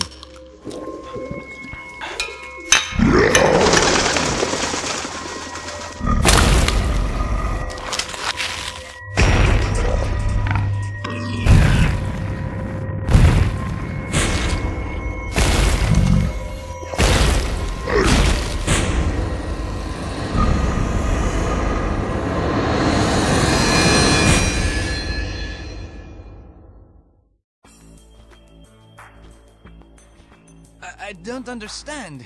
Nothing I've studied can explain this. Listen, science boy, explain less, shoot more. Some things you don't want to understand. Explain less, shoot more. Right, how do I tranquilize him? From the first round. Yeah, if you go over there, you might just be in range to tranquilize him with your dart gun. Yeah, sick. And then we want to send somebody over there to get this chest. Right. Let's close in on the monster with everyone else. So this is going to be one of those fights which is going to take forever. Because the way you do this fight is you tranquilize the monster either by the darts or the shocker, and then everyone else during that turn is just killing the monster with melee attacks. So this will take a few turns, but that is probably the best way to do this. That's the way I've always done this, so that's how we're going to do it this time.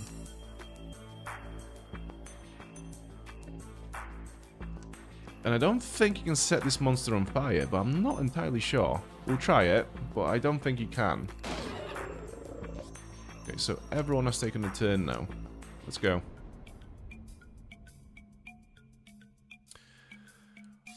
Oh, yeah. So even though it is tranquilized, it will still shoot ahead. So we have to keep this area clear. But before we do that, let's move Thierry in on this box. You can't get to it just yet. Okay.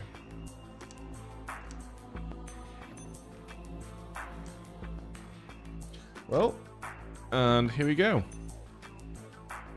Slowly but surely, we will defeat this beast. Right, let's try to set it on fire. I don't think it will work. Yeah, it's immune. Okay. Which will make this combat slightly longer.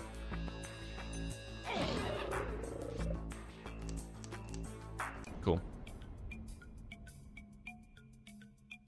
Oh, do you know what? I don't care. It's fine. He'll survive. So the enemy is now not tranquilized anymore. It's back to being awake. So I'm going to shock it with the shocker now. And once again, it is back to sleep.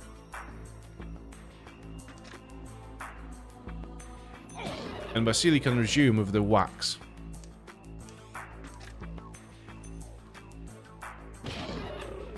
we go. Right, let's get this box. Open the box, please. Stun bomb. Very good.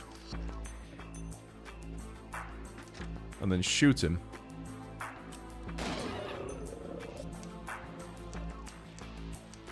Okay.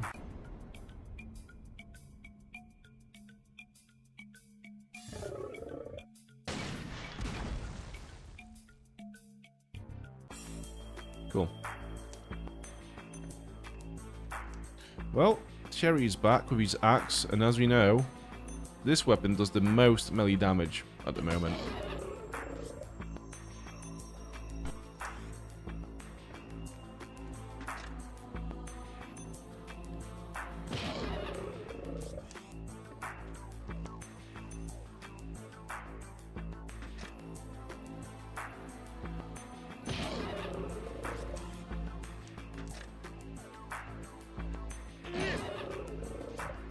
And that's it.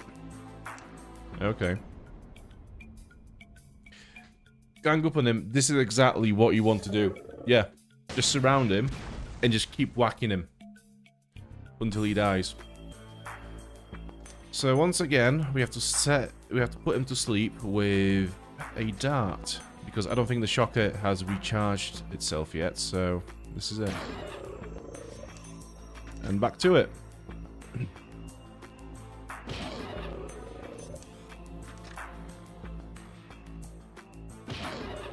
We are halfway there now, to be fair.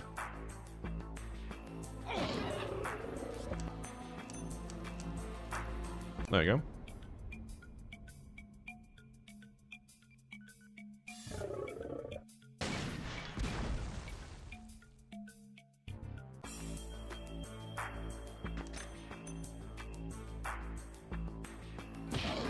Yeah, it's all the wax in this game.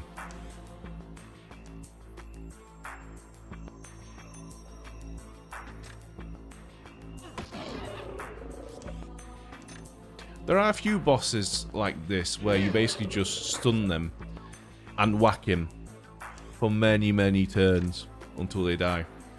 It's either this or you'd have to spend a lot of ammo just to kill this one enemy. And like I say, you know, you don't get enough ammo to just spend it willy-nilly. So you want to preserve it as much as you can. So this is why you just end up doing this instead.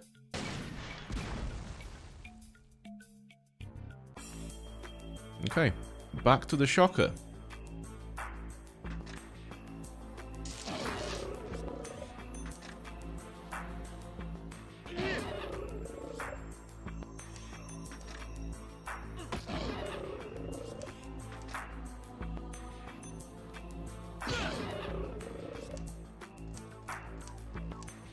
We're not doing too badly though.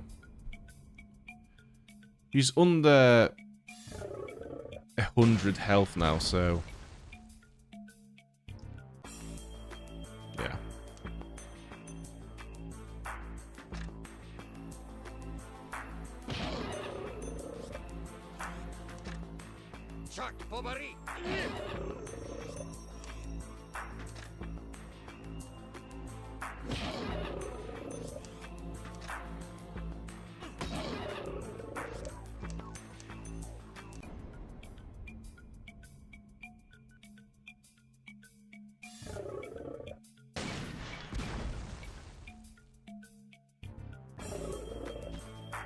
Okay. Needs to be stunned once more, I think. And this will be it.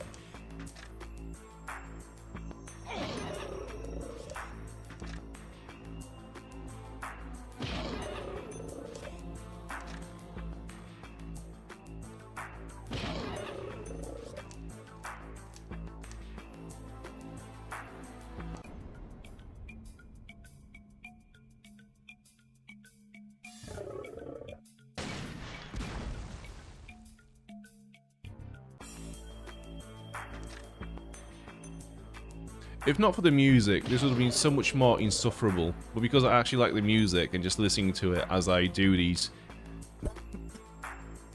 now automatic tasks, it's yeah, it could have been way more painful.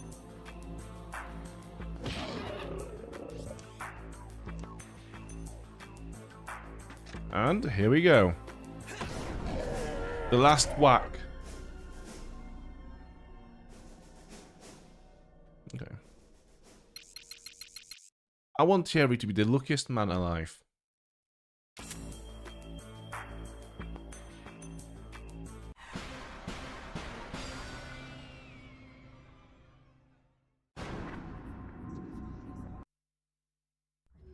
And we're in. Right, let's just heal up a little bit. Because we're not doing that well with our health. So you get one, you maybe get two, actually. And we can just leave Vasily as he is now. Alright, there's a building to explore in here. And we have another note.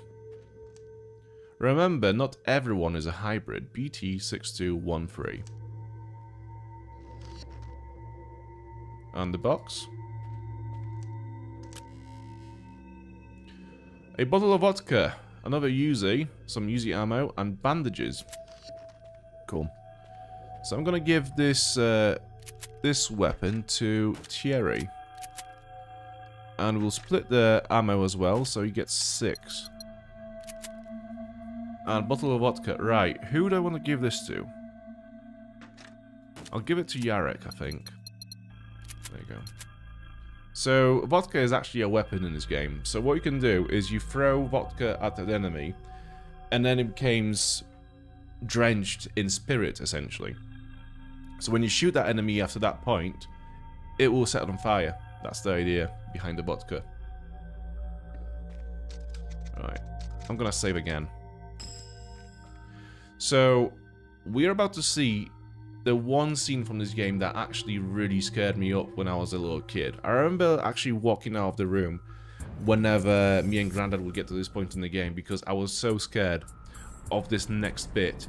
And what's interesting is, thus far I would have killed a bunch of monsters with my Grandad, right? So that would be quite normal. I wouldn't be scared of the monsters. However, I would be scared of 2 drunk men coming out of this crypt here.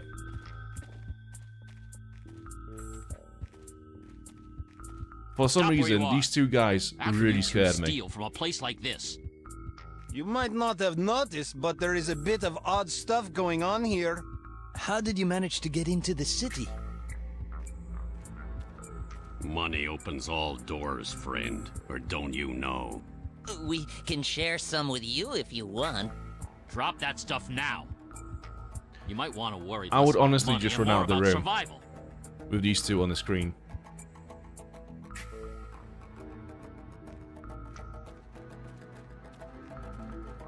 Well, the hell with you then. Alright guys, let's see what we have here. Ovitz, come here. Take a look at this chest. See how nice the boss is when he needs something. It looks like a notepad or a journal. Written in Polish. Hurry up, Ovitz, we don't have time for this. You got time to die, but no time to read. Huh, boss? Fine. What's it say, Ovitz? Yesterday we were very drunk when he started to talk about General Kosov.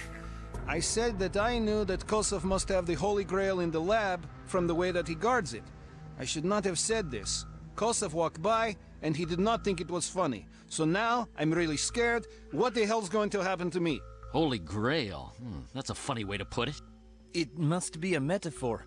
Obviously, Kosov cared about keeping that lab secret. Of course, it's a metaphor. I still think it's weird. Anyway, we don't have time to discuss this. Let's head on to the sewers. Okay. I think it was also the Polish acting for those 2. I think they sounded a bit more creepy then. They had really weird voices, and I think they also sounded a bit drunk. So the mixture of that like creepy voice also being drunk as well was a bit much for me, I think. But not the monsters, not Garcia, who literally has a blade for one arm and a minigun for the other arm. Not that one, no.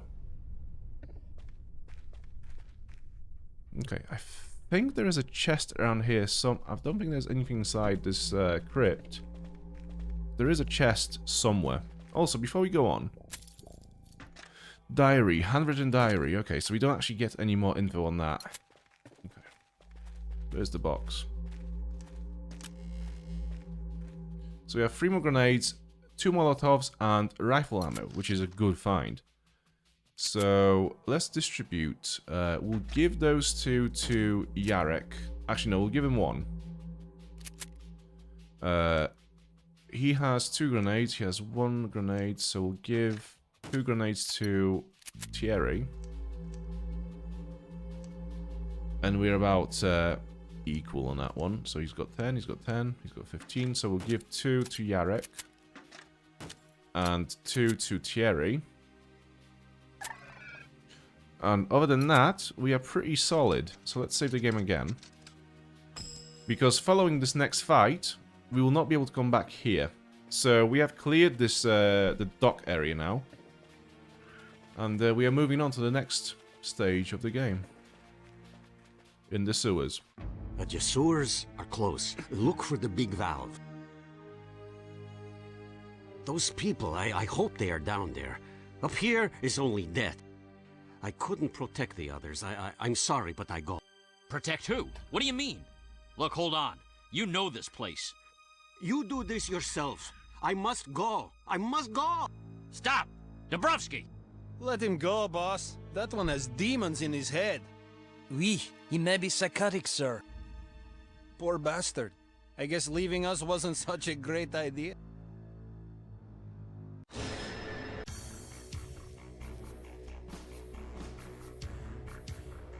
Demons! Take my bullet back to hell! I didn't sign up for this. We don't even know if they can be killed. Let's find out then.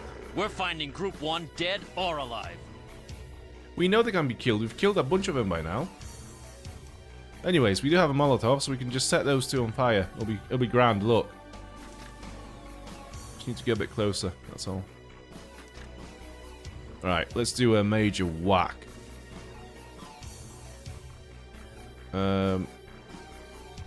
Yeah, this... Whack!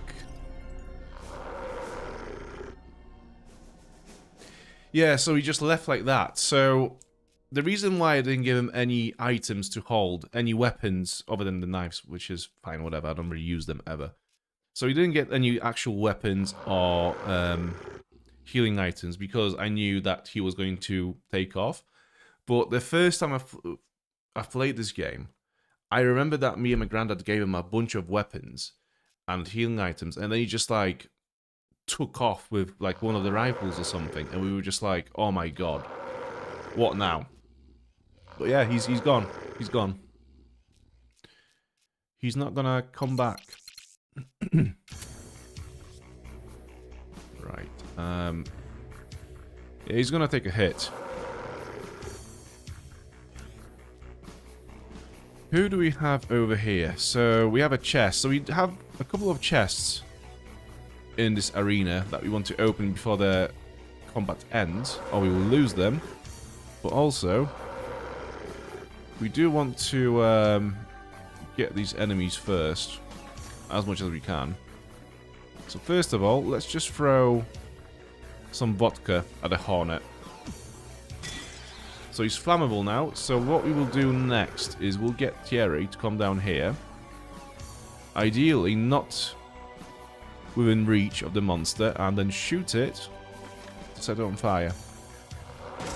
Right, great. Now move back. Okay. Enemy turn.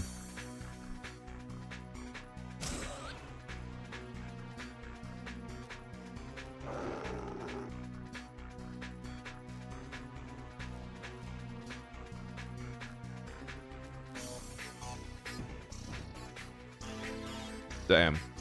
He's gonna get shot in his back. Also, I forgot to turn him around. Oh well.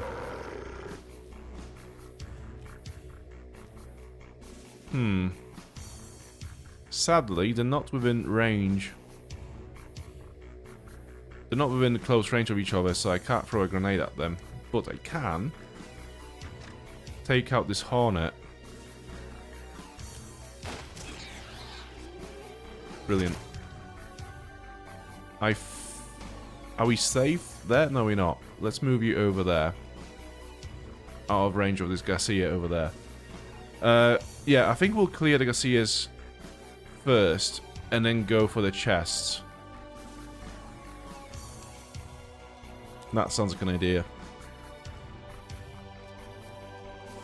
Do you know what? I'm gonna do another vodka on this Hornet now. Gonna set them both on fire. And then you, with your rifle, if you could. No, you can't. Okay. However, if I move you there... Yeah, sick. And then move you back by one. You should be safe. Yeah, I think everyone is safe. Even Cole this time.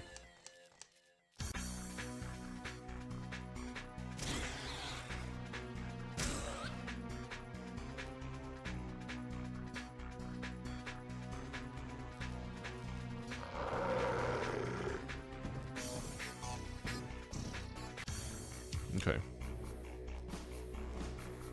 So this would be a good time for a grenade. Get these two.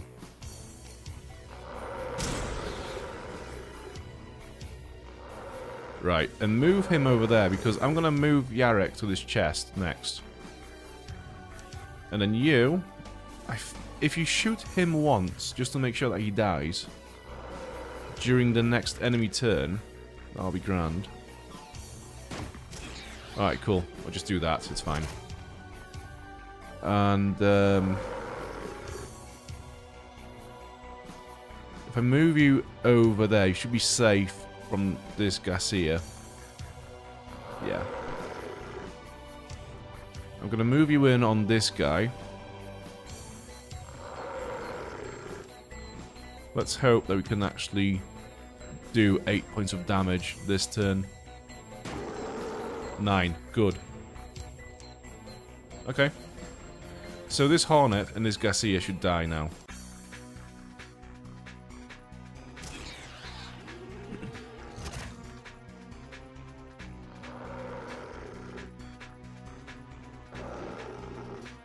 Oh!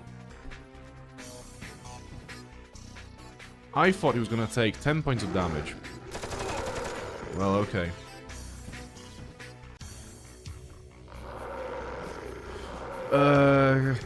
Right, you get to the chest. Bulletproof vest, some plasters, and rifle ammo. Yeah, that was worth it. That was definitely worth it. We can't really do anything from over here though. No. Right. Just sit down. He's under a lot of heat now. Right. Can I tranquilize this guy from over there? Damn.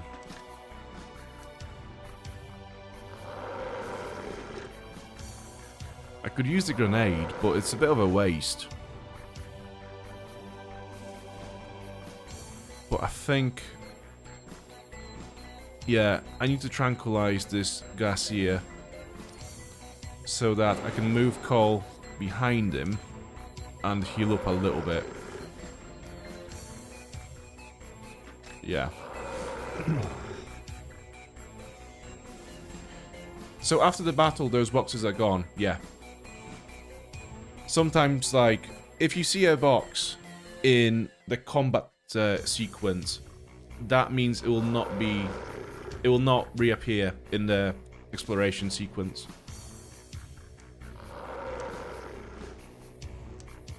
Okay.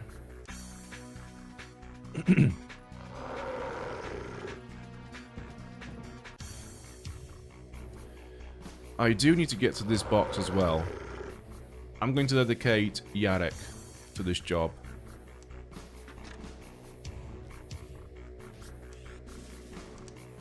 Okay. Let's set this Garcia on fire. Actually, do I have a Molotov? On Cole? I do not. I do have a grenade. Actually, yeah, let's do this. Move him out. And then move in Thierry with his napalm. There you go.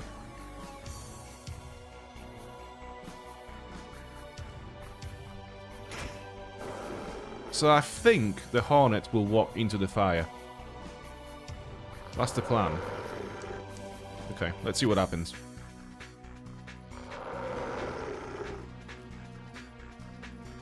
Good.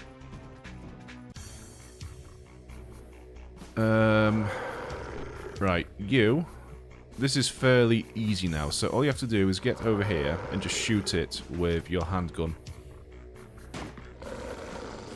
Good job.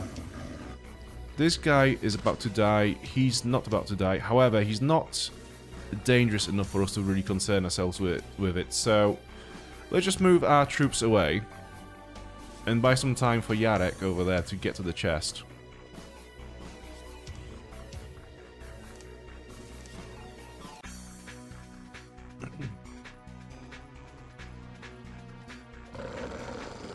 Good.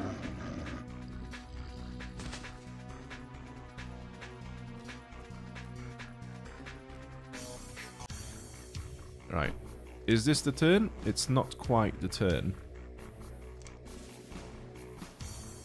Right. Let's just... You can stay there.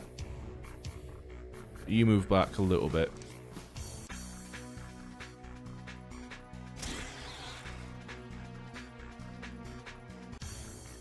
So, to me, this game is fairly easy now. You know, I could probably complete this whole game without dying once. Which is something I've done many times over. Because I've played it so much. I wonder if someone who never played it before, if they would find this game difficult. I actually wonder if this game is properly difficult.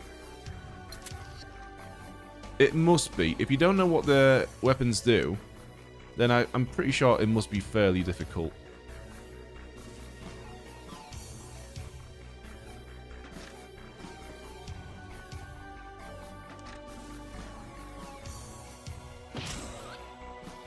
Alright, he's cooked.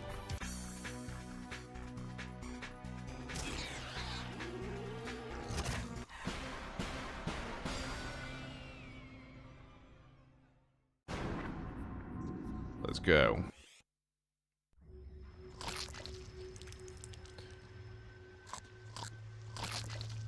So that's a new enemy type. And another corpse to investigate. You can see it's ribcage. It's pretty cool.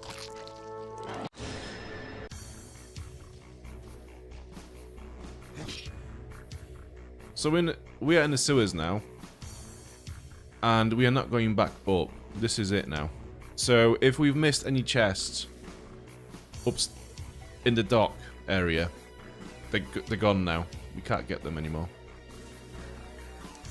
So what we will do in this situation is we'll throw a grenade at the caterpillar, so it takes some damage from the grenade and from the barrel as well. And this should kill him. Yeah, great.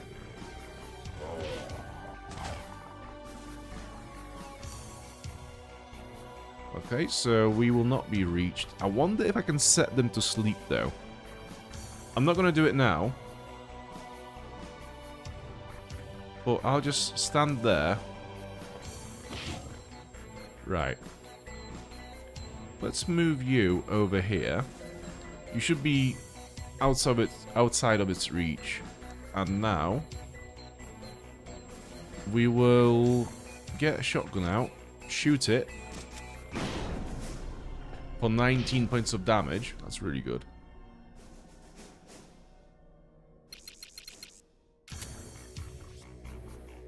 Turn you this way. Yeah, you're all happy where you are. Do you know what? Actually, I'm gonna shoot him as well.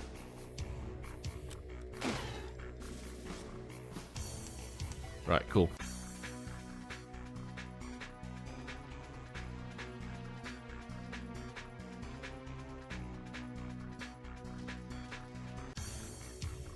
Right, so what we want to do now is throw a grenade at these two and explode both of these barrels. So, yeah.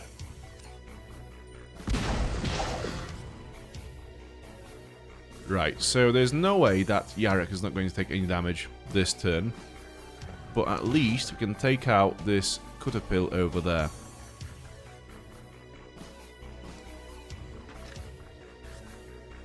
Maybe. If we get a decent hit with our axe, then yeah.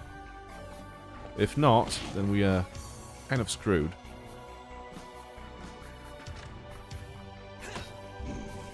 Good.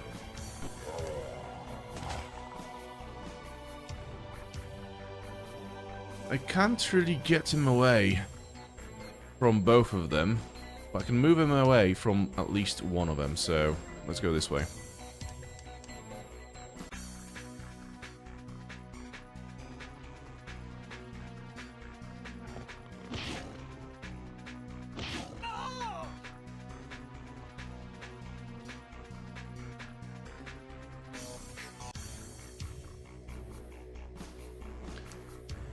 I want to try a Molotov. Who's got the Molotovs? I think it's Yarek. Yeah. Also, no, actually, do you know what we can do? Let's get Thierry in here and Uzi it up a little bit. Whack!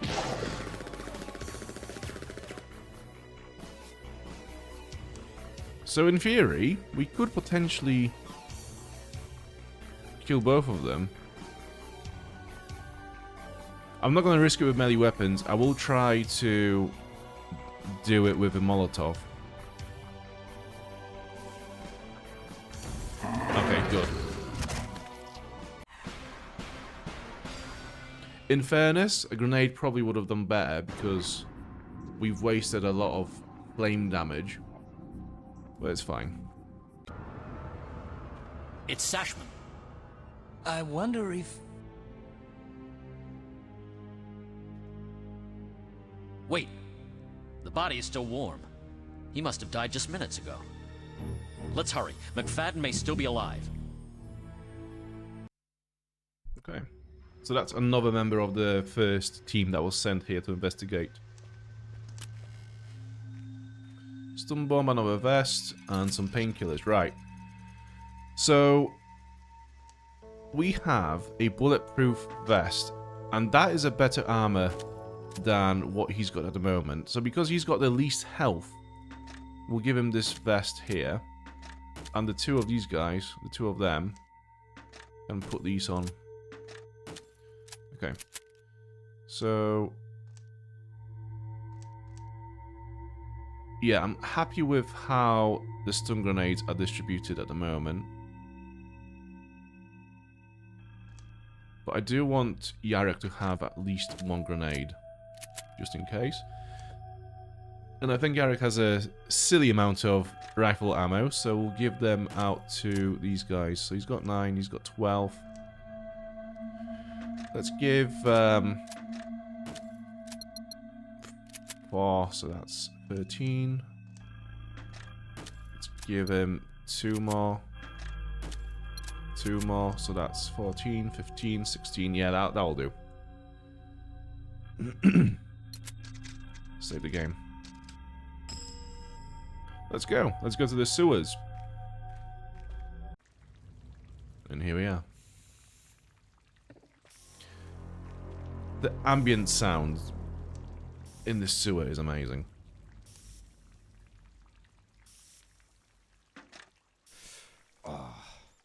Okay, we're actually doing fairly well on health.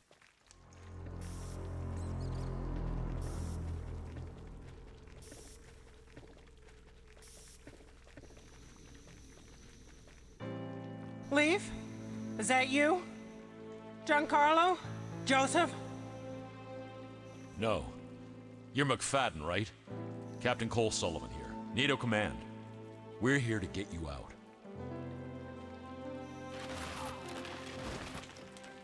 Stay where you are or I'll shoot you. Please, stay calm. This is so We cool. came as fast as we could. I'm sorry we couldn't get here sooner. You weren't easy to find. This is the first time I've Located heard her your speak teammates. in What? Scottish accent. They're dead, aren't they? Thus They far, were I've gone when only we found them. played it in Unfortunately, Polish. we have no time to get you out, but you can join us. Please, tell us what happened to Group 1. Did you all find the lab? Find the lab? We never had a chance to look. We were attacked by something. Humans changing their shape, mutating into hybrids. They came from nowhere as if out of thin air. What do you mean?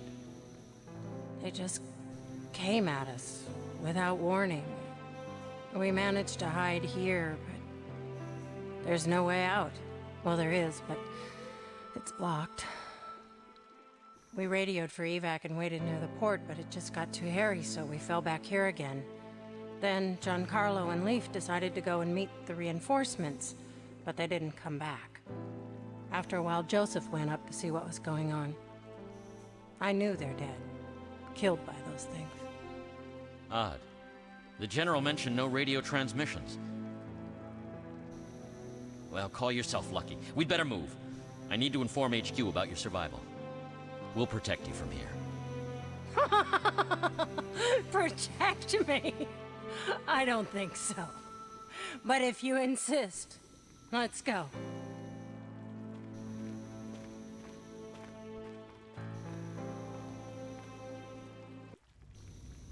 It's so cool when you when you play games in two different languages, you know. Like, play it in one language one time and then another language the other time. It's like when I played The Witcher 3, like the first playthrough was in Polish, so you get all the Polish voice acting, and then like you play in English and suddenly Zoltan has a Scottish accent, etc. There's like way more accent work in the English dubbings. So, and it just adds this extra layer to these characters that you would not have seen before. It's really cool. It makes the game feel fresh again.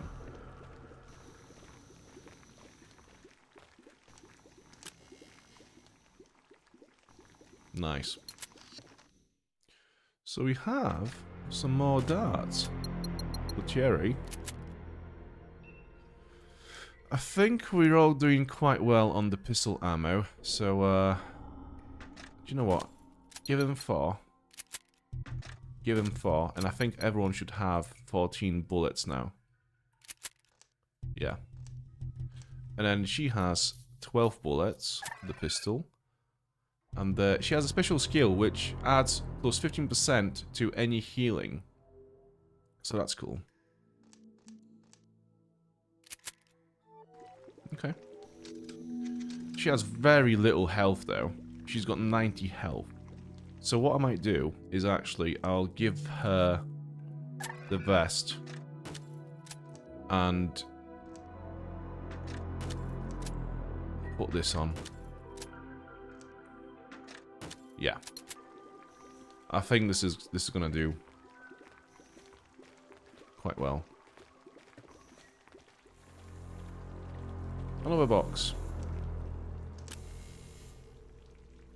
Molotovs, knives, and food. Right.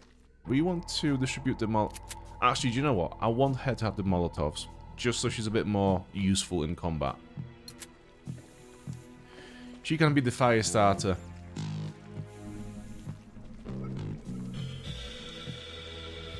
Chest with a small switch. Switch it on. Okay, we have a valve. The baselines in this game.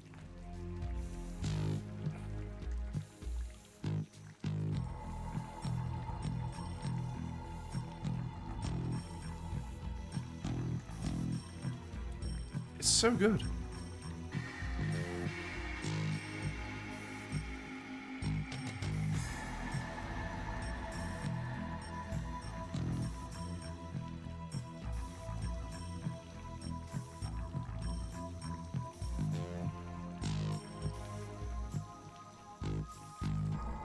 So good, man.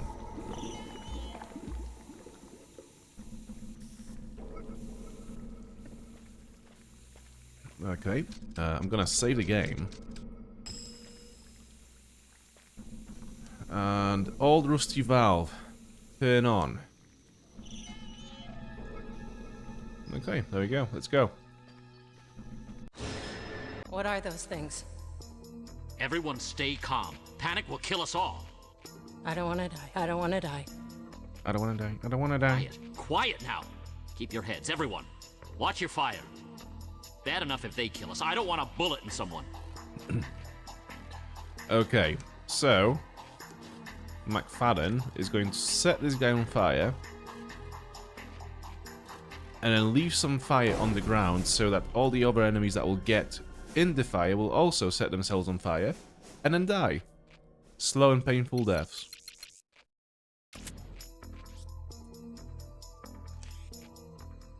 Oh, it doesn't do that. Huh, okay. That's a bit of a bummer, to be fair.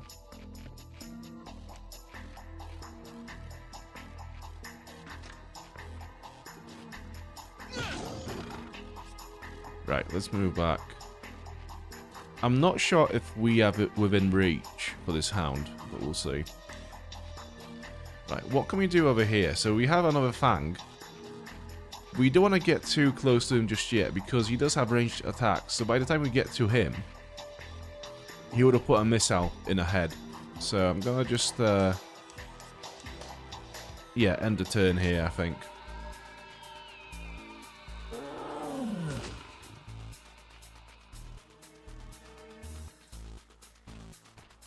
Right. Okay. Yeah, I'm gonna wait for the fang to get a bit closer before I engage with it. So you guys just wait there. Same for you. Right.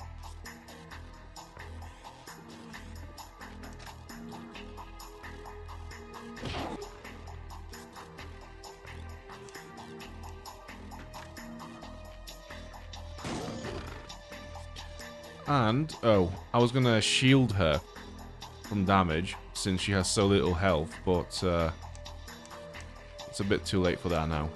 Okay.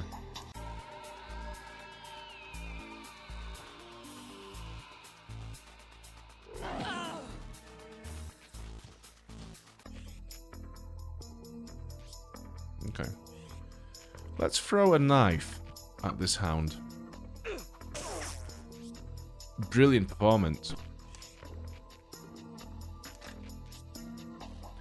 Whack! For 13 points, that's not bad.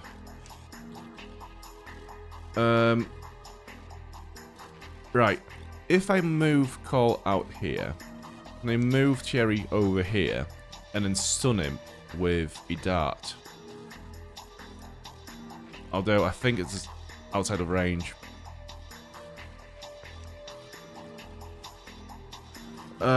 I could use the stun bomb, which I think is the best option here because we will take some damage otherwise.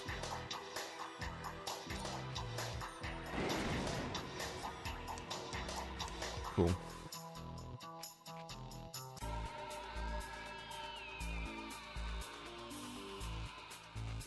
Whack.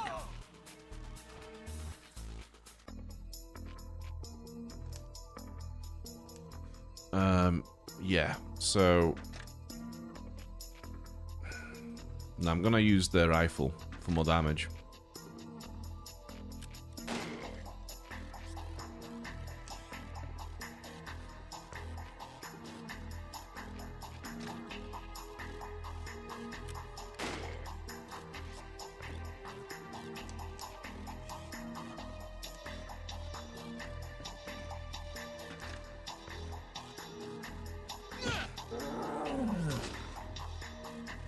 Okay, so we are safe this turn. Right, cool.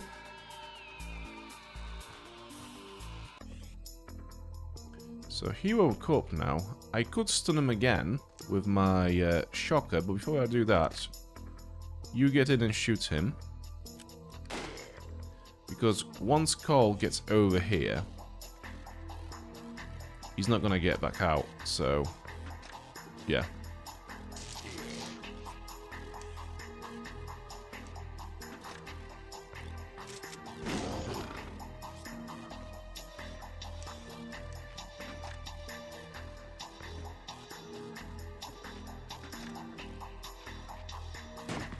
Oh my god, she's useless.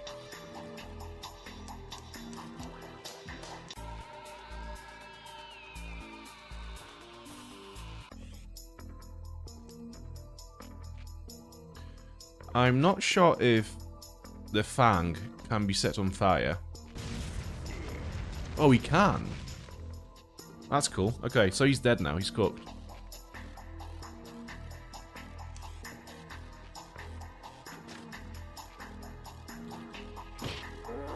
Alright. Yep, all good.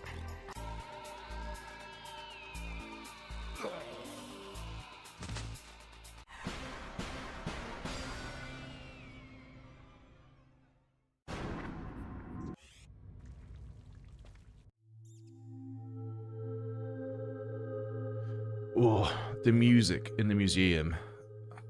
So atmospheric and creepy. I love it. Okay, so which way do we want to go? There is literally combat everywhere here. There is a box, I guess. We could get that first. Yeah. Break for the stairs. We'll never make it. They cut us down. We don't have a choice. So there's a lot going on over here. Thankfully, all these enemies are melee. There are a lot of barrels over here. So what if we move all of our soldiers over here to force these guys to get to the barrels? I think that's a sound plan, to be fair.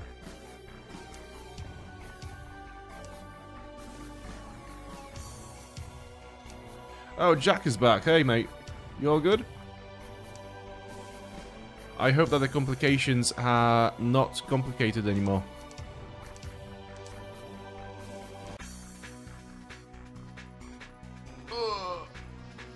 Oh, they're all coming this way anyways.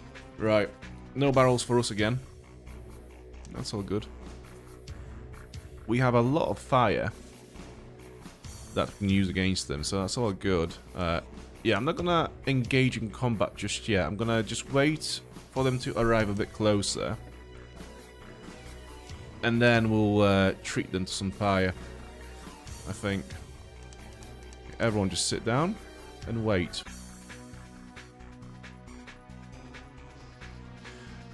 That's good. That's good, man. Oh. Oh, there are more. Okay. So I think you have a Molotov. Actually, no. Do you know what we're going to do? I'm going to put you there and get one of your napalm strikes over there.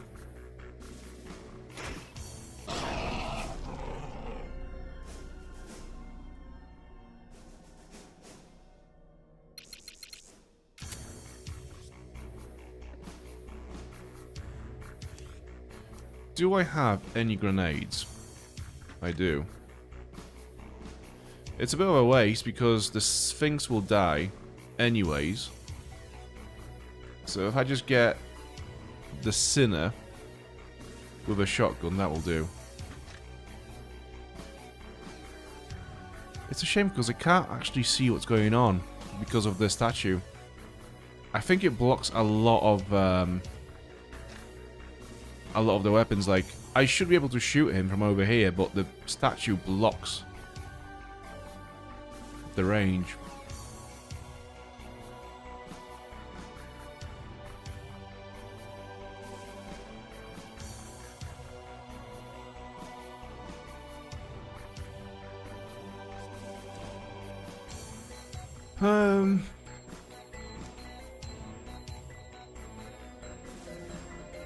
Ooh. I could do... No, I can't. Okay, so if I get there, I'm blocked by this, what would have been a square over there. That's been blocked. Okay, so the best I can do is just shoot the Sinner from here.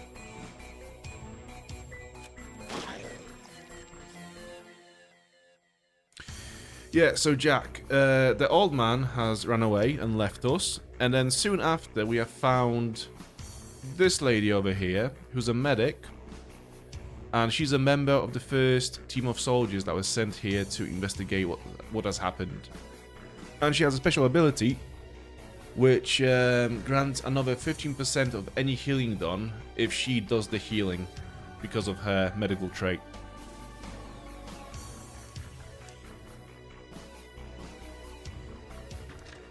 Right, you just sit there. You sit there. Okay, this is the best we can do in this turn, I think.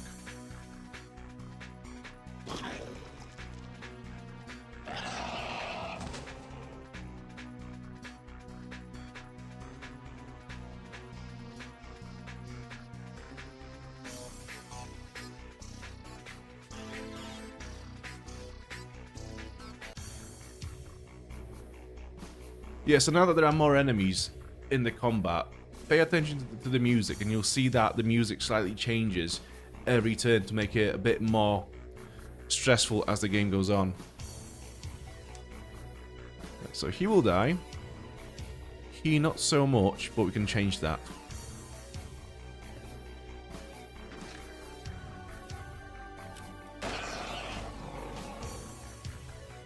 We'll take some damage unless we shoot him once from over here with a pistol.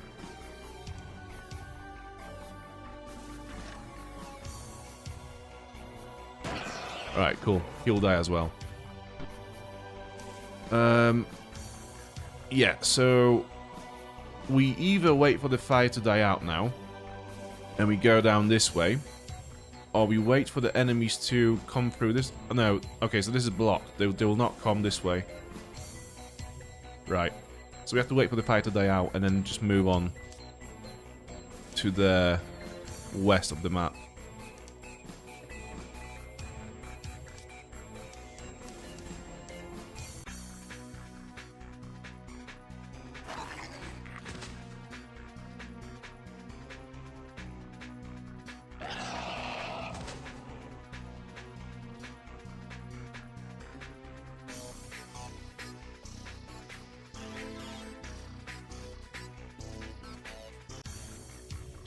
It would be nice to get these barrels now with the Sphinx next to it. Well, I don't think that's going to happen. Okay. I'm going to just wait here and hope that the Sphinx also walks into this fire here. So I'm going to move all the soldiers over this way.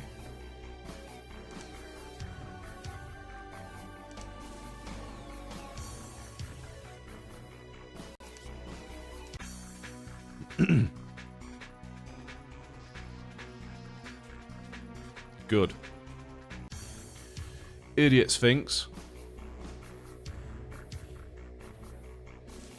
If we all whack him with melee weapons, I think that's going to be enough damage to get him down to 15 health points. Yeah, easy.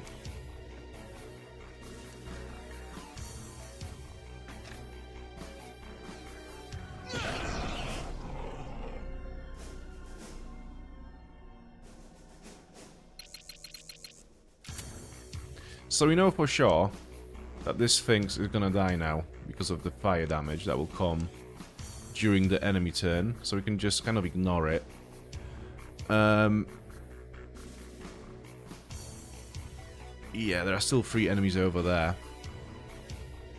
I think by the time those sinners get to the barrels, we'll be able to use them against them.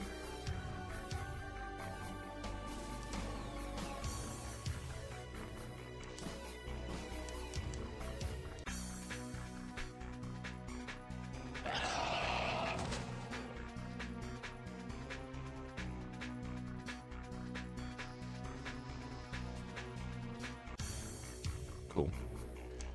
We can set this Sphinx on fire with a flamethrower.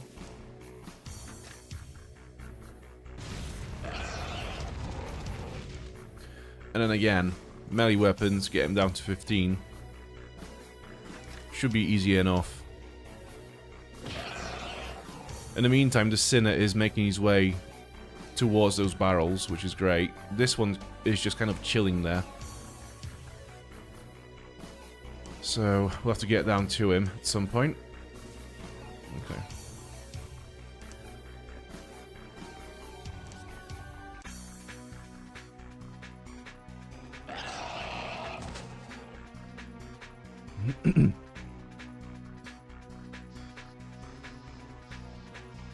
So I think he's too far away from the... Yeah, the barrels will not reach it. So if we can force him to come down a bit more towards the east side of this area as he moves on. So I guess McFadden, you go over there, and everyone else kind of stick to her as well.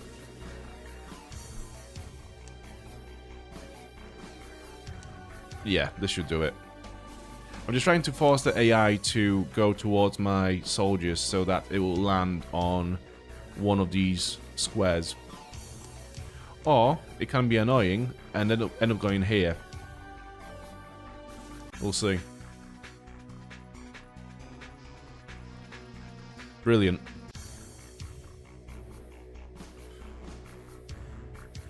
Yeah, we have to use it now.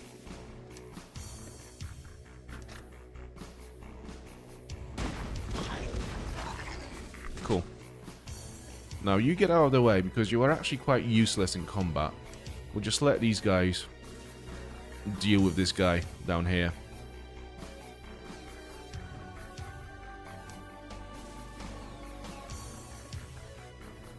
Okay, let's wait. It is very slow, isn't it? What can we do? I know. Let's throw vodka at it.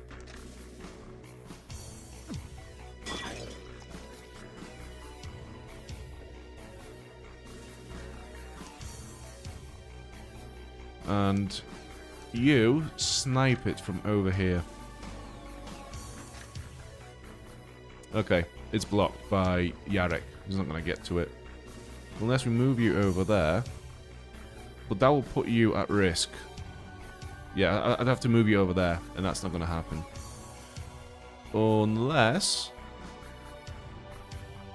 I'm going to put you... No, actually... We'll get Cole over here. Shoot you with a pistol. Put you on fire. Then retreat. And, yeah, you just kind of wait there.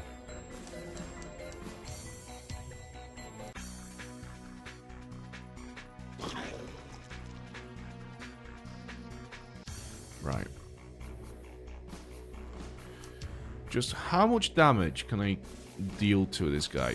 I'm going to try to stun it with a shocker. Okay.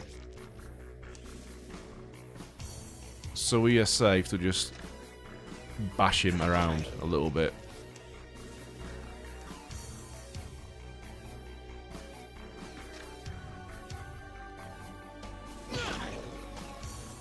And then you don't really have any melee weapons, but you do have some throwing knives.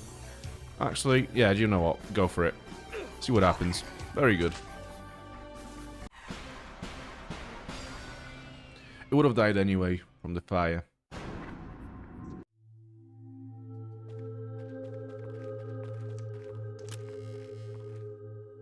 More vodka, more ammo. Healing ointment. Okay. How strong is that? 50 HP. Not bad. Yeah, give the vodkas to Yarek again. And split the ammo between you and Thierry. Give him 3. So that should put you both at like 9 or 8 each. Yeah, that's good. And, actually, I think Yarek should have at least 1 stun bomb. Okay. Does anyone need any healing? No, I think everyone's good.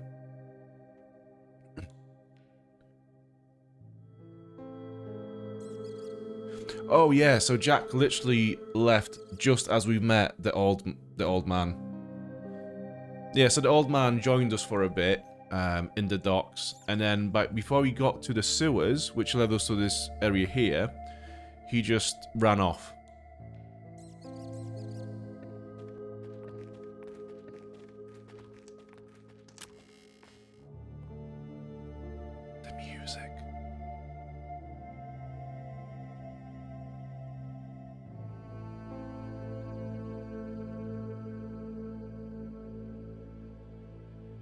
It's so good.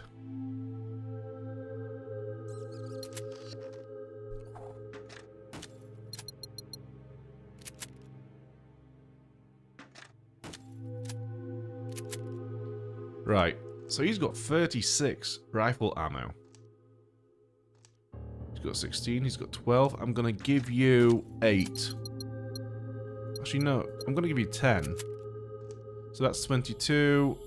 I'm gonna give you 4. 22, that's 20. Yeah, that's fine. Because Yarek also has his shotgun, so he's fine. Now let's save the game. Let's call this one Museum. Are there any more chests around here?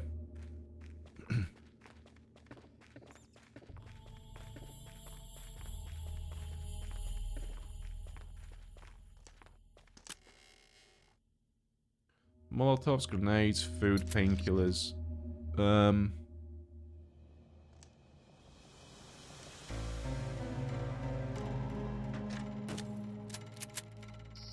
Yeah, like, I don't know, like what, 5 minutes into the music, the song finally kicks in. So good. Right, I'm happy with this. 31 pistol ammo. That's a bit silly. So, I'm gonna give you 8-ish. 7 is fine as well. And you get 5. Yeah, that's fine.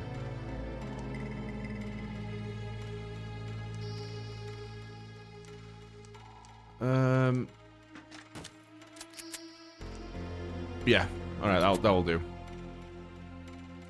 Let's save again, because I don't want to be doing that again in case I die. What's this? Cabinet with a drawer. Open. Another Matrix disc. So we got 2 out of 4 now. Oh shit.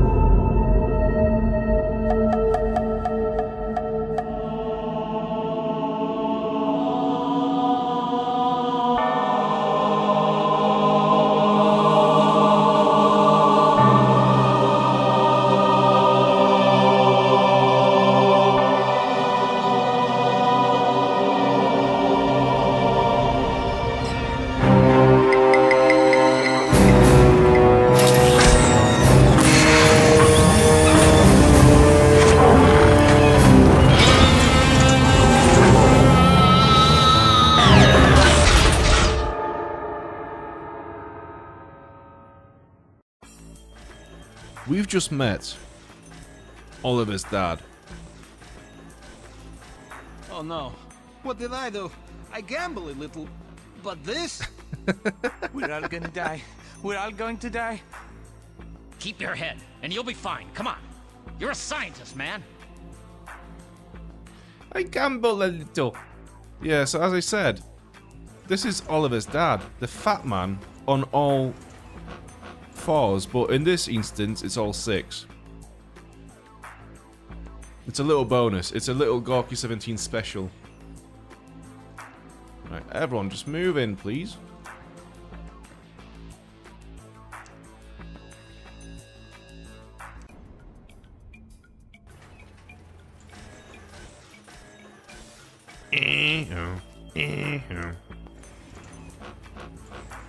Such a cool monster design. It was such weird sounds to go with it. Am I gonna get hit? I think McFadden's gonna get hit.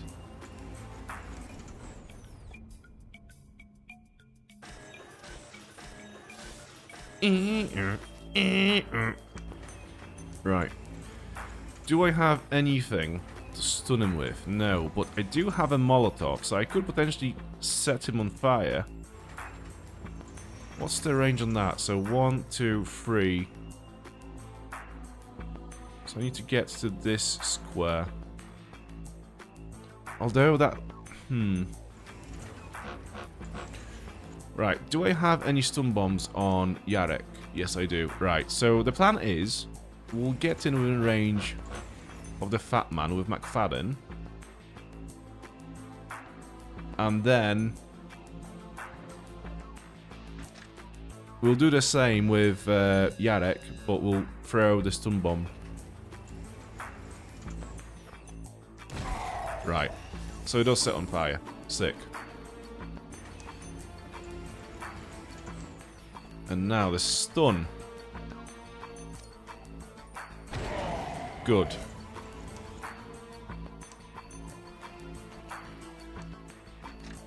Yeah, we can't actually do anything interesting to it now, though, so that's the turn. But it's good progress. We've set it on fire, and we've tranquilized it. So we know that it can be set on fire and tranquilized. Oh, nice. Oh, that's so good.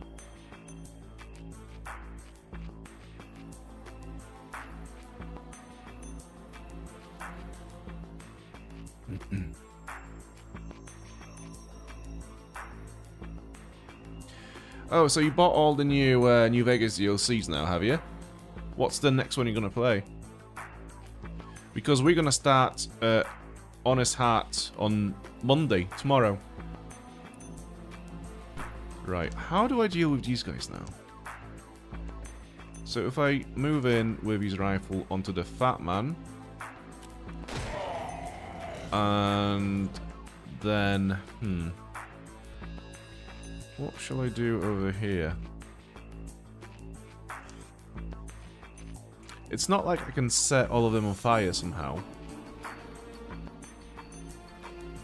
So this is tricky. Yeah, grenades don't really... yeah.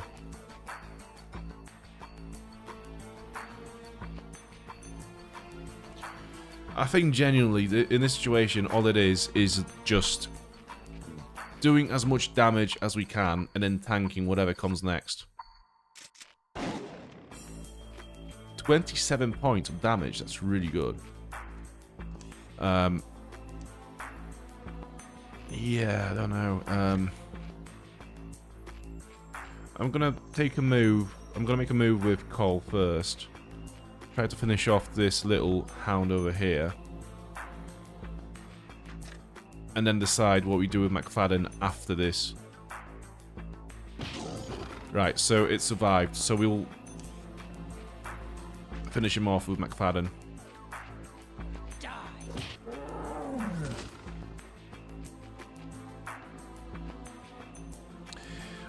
So, one thing about leaving Lonesome Road for the last DLC is that I've heard from people in the comments that apparently the enemies in that expansion scale up with your character level, and this is what might have caused the enemies during my run to be so bullet spongy. So I probably would say the earlier the better, to get more of a less infuriating experience from it, I think.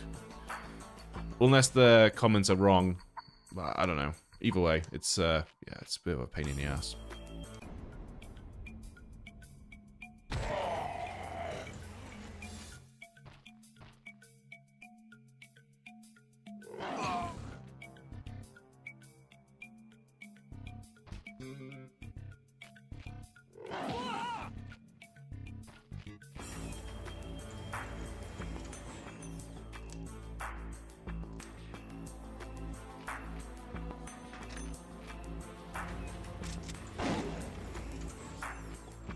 Okay, I'm gonna move in onto the Fat Man with Cole and shock it. Because currently, I don't want to be taking any more damage from him than I have to while I've got these little guys around. So, McFadden, if you want to just shoot this little guy over there, that should be fine.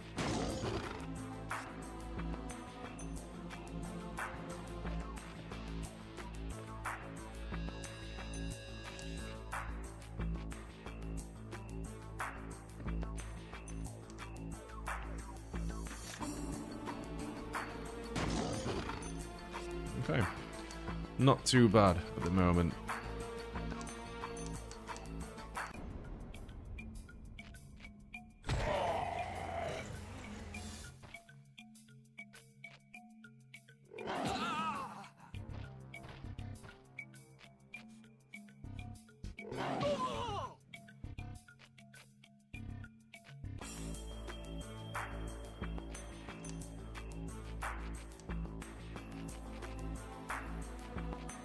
Okay, so we're gonna set the fat man on fire again.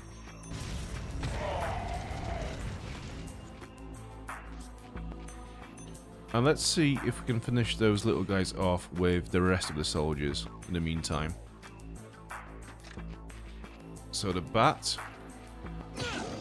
We should be able to at least kill one of them.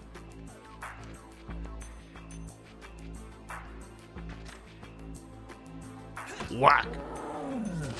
Right, so he took a turn. Maybe not. But I might as well give it a go. Just do some damage to this guy. With McFadden.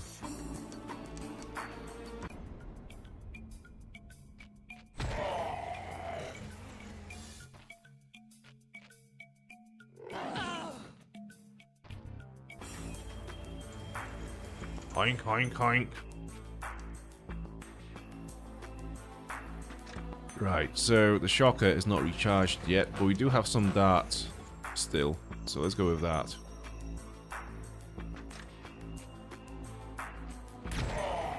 Cool. I'm just gonna lay in on the fat man and let McFadden deal with the hound.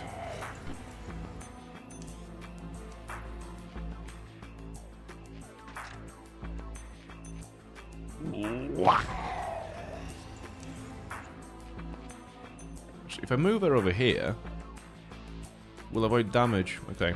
And now she can hit the fat man with a crowbar.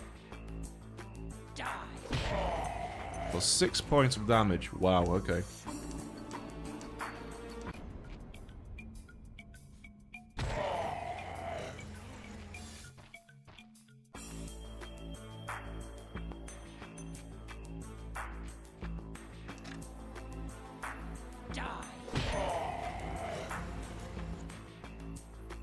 To be fair, I don't really mind centaurs in Fallout. They're actually pretty okay. I like them as an enemy. They stand out quite a lot, but I don't think they originated in the old world, right? Because they were present in Fallout 3 and 1 and 2, but I'm not sure.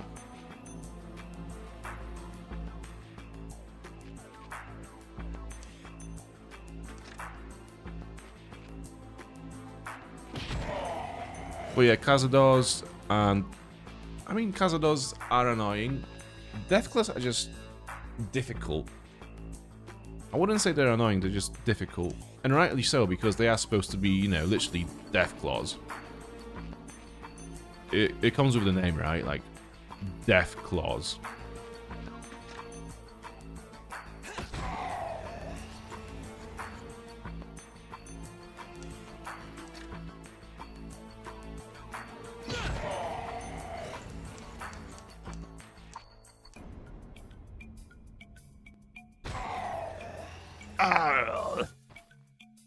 Oh yeah, I forgot about that guy. It's fine. So, he's neither on fire or asleep. Let's fix that. 23 plus 2. That's massive damage. Do I just lay in on him and try to get him to 15 points of health? Or do I stun him again? I'm gonna have to stun him again because I don't think there's a way in which I'll get him down to 15 health. So it has to be this.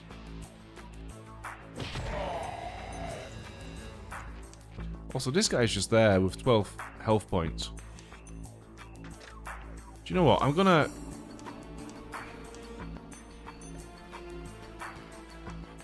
It's not gonna work, but... Oh, 1 health point.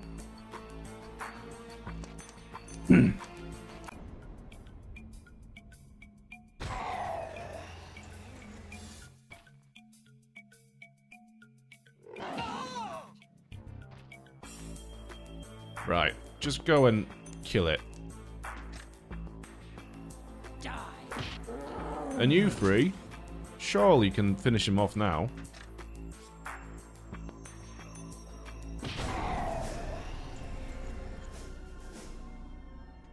Another level up. Let's make him even more lucky.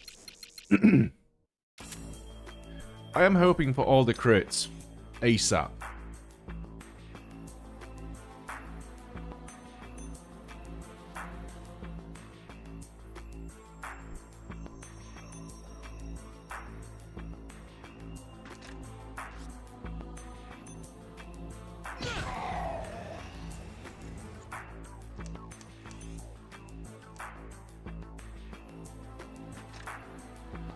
Whack. Okay, anyways, he's gonna die. Either way. There we go. Oliver's dad has been defeated. He will now return to wanking on all fours. Batman. Cool. Right. What we should do now is actually use McFadden's ability to heal people. So, the base heal on this is 35. What is Yarek going to get from that? 35 plus... Okay, so we've not seen it because we are so close to the edge of the map. Nice. Anyways.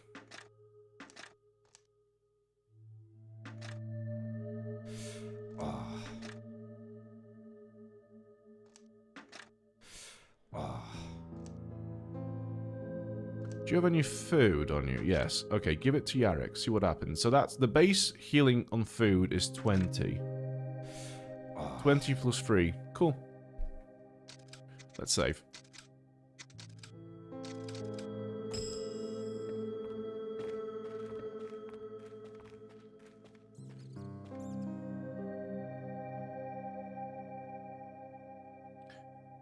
I was literally saying to Glock when you were gone, because obviously I've played this game a lot of times in my life, and I know exactly what all the weapons do. So the game, to me, is quite easy, but I wonder if to someone who's never played it before, if it would be a bit of a challenging game to beat. So if you do play it, please let me know, because I'm genuinely curious. And if you do buy it, I would advise buying it on GOG. I own this game on GOG and Steam, and I never really managed to get it working on Steam, but on GOG it works fine. So that's a little word of advice. I did actually try to get affiliated with GOG, because I think it makes sense, you know, as we are playing these older games. And like, for example now, you know, you said this game looks fun, you might give it a try, you know. It would be handy for me to have a link for you guys to click on, where you can go and buy the game directly from this video, from this stream, and, you know, for me to get some moolah. But, no, I'm glad that you're finding this game at least interesting. That's exactly what I wanted to. They just keep coming as if we aren't even hurting them. Well, either we run out of them or we run out of ammo. That's not very hopeful. It's too late for that. Okay. So that's another enemy type. And some barrels. There are a lot of enemies here. Jet Elmer. Nice. Right. Can you get over there, please? Or right. I think the cutter pill will get to the barrel. This guy will probably try to walk down here instead. And I know that these guys shoot missiles, so if I stand next to a barrel and he gets me, not only will I get damage from the attack, but also from the barrel. So actually, he'll use the barrel against me. So we need to be a bit more careful this fight. So you get over there and we shoot it with a pistol. I'm not going to try to set it on fire because I know that's not possible. I think she's going to get shot.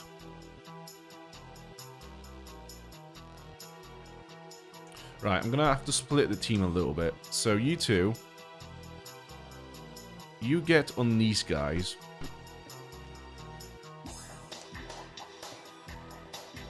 Yeah, you get on these guys. And you two try to work these guys out.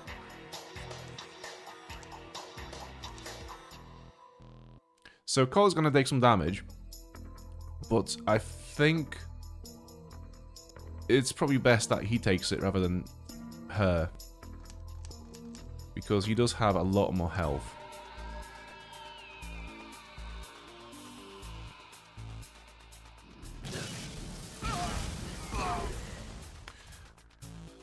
That wasn't anywhere near as much damage as I thought he was going to take. So that's good.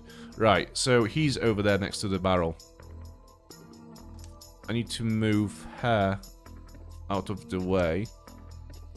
And him in here. Maybe, if I have a grenade... Yeah, I'll do that, so then he dies for sure. Yeah, sick.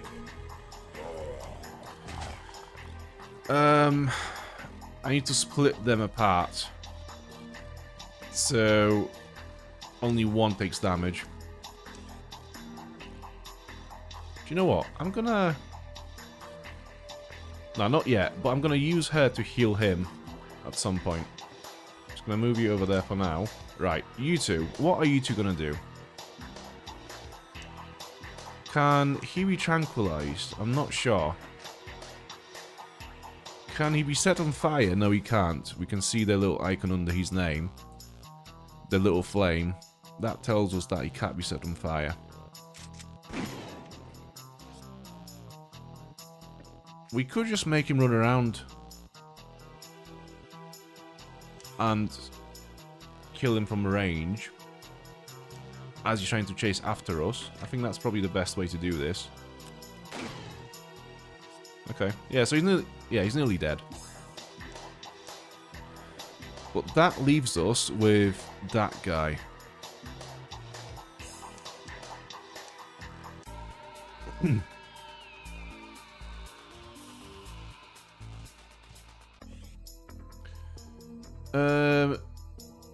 Jack is asking, Dan, did you watch the Fallout Day 2025 stream?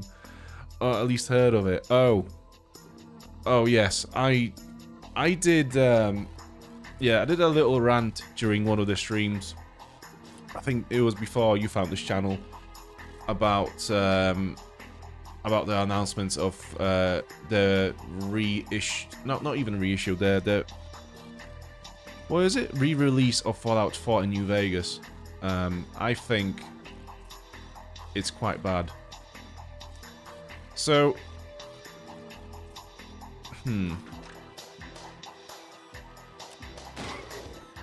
So, if you want to watch my initial reaction, there should be a short somewhere on this channel.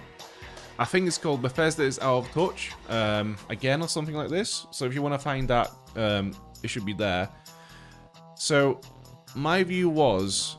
So the whole point of that short was to say that Bethesda is really out of touch, because what the fans really want is for Fallout New Vegas to be remade, right? Rather than just like re-released. Fallout 4 re-release is a bit pathetic because it's the same game with all the same DLC that everyone already has. It just comes with 150 items from the paid mods, which I think is just a rip-off. And also, you know, everyone who was going to play Fallout New Vegas probably already owns the DLCs as well. Same for Fallout 4. So my argument was... So that was basically the gist of the video. And then a lot of people were saying that I'm just hating on Bethesda for whatever reason, and it's actually a good thing that they're releasing Fallout New Vegas to new audiences and whatnot.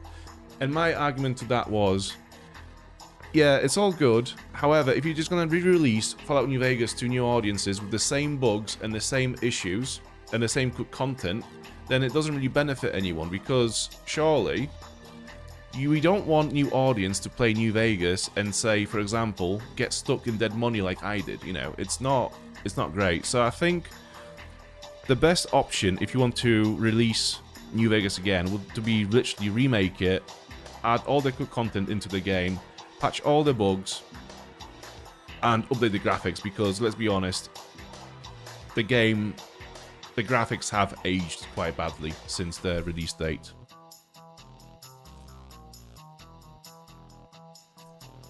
Yeah, everyone had the hopes high.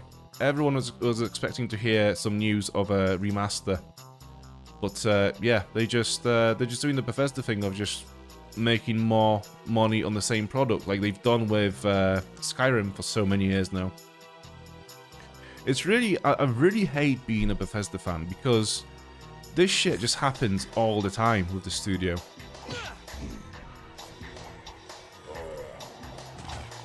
I would love for them to announce that Larian Studios are remaking Fallout 1 and 2. You know, the guys behind Baldur's Gate 3. I think if they got their hands on Fallout 1 and 2 and remade them, it'd just be amazing. It's exactly the type of games that they're making, but with, like, you know, modern improvements. I think they just make it into something really special.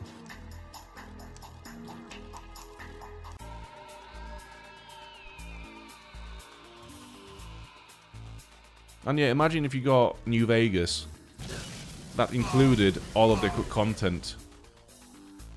It'd be brilliant. Right, can I stun this guy?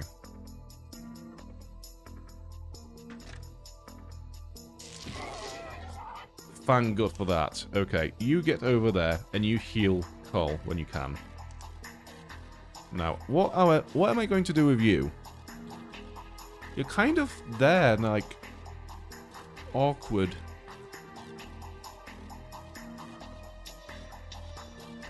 You're not in range. I can't really do anything to you at the moment. So all I can do is just sit here and wait for you to make a move.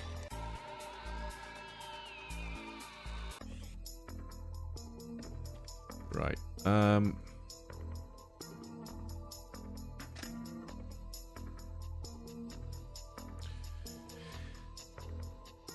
I know it's not going to work, but I'm gonna try anyways. Let's try to set him on fire. Yeah, okay.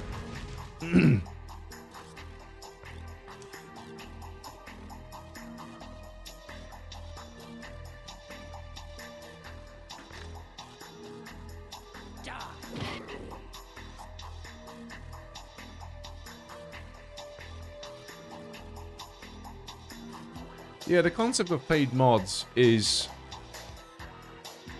insane in the context of Bethesda, because let's be honest, if not for the modders that mod the games for free and keep the games alive and actually release patches for those games to make them work properly, like, I don't think Bethesda would be anywhere near as successful, because they just kind of like dropped this game out into the wilds with a bunch of bugs, and then they just depend on the fan base to patch it up for them. So when they first announced that they will be basically doing paid mods, it's just like a massive middle finger to the fans, because they've tried to turn the thing that makes them money for free into something that is now monetized. Yeah, Mr. Glock, Fallout 4 has the same Creative Club functionality as Skyrim.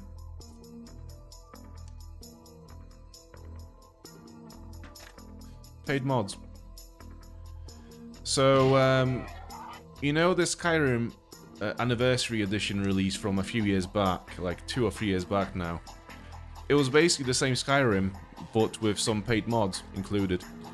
It was exactly the same situation as Fallout 4 now. It's ridiculous.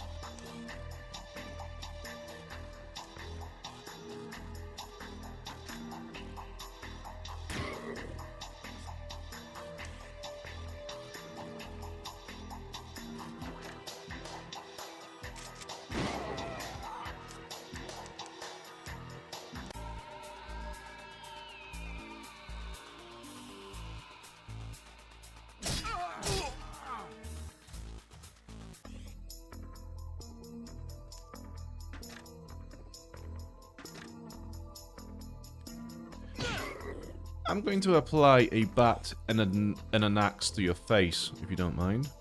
I'm gonna use an item on your face. It will be an axe level 7. How do you feel about that? Whack. Okay, we're actually doing quite badly against this guy over here. How do I stun him? So this hasn't got any charge on it yet. I don't want to waste a stun bomb on this guy because that's a bit of an overkill. But what I can do instead is just shoot him in the face.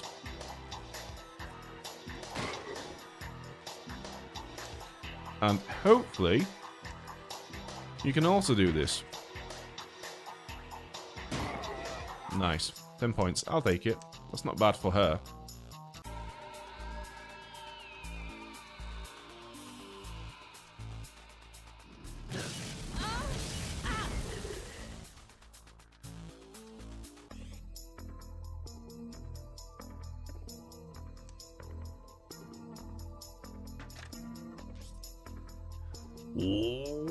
Whack.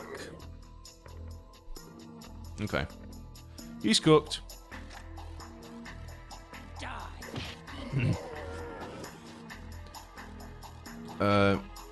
He's not cooked as much as he could be, to be fair. But we can change that.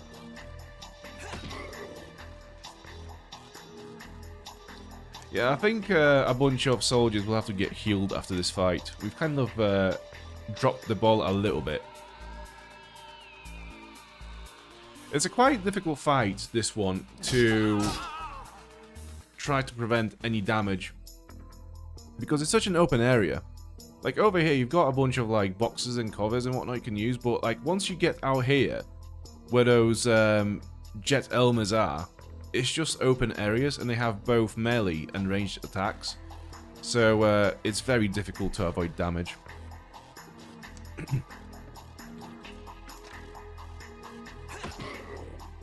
Okay, I think he's dead now. Surely he must be dead now.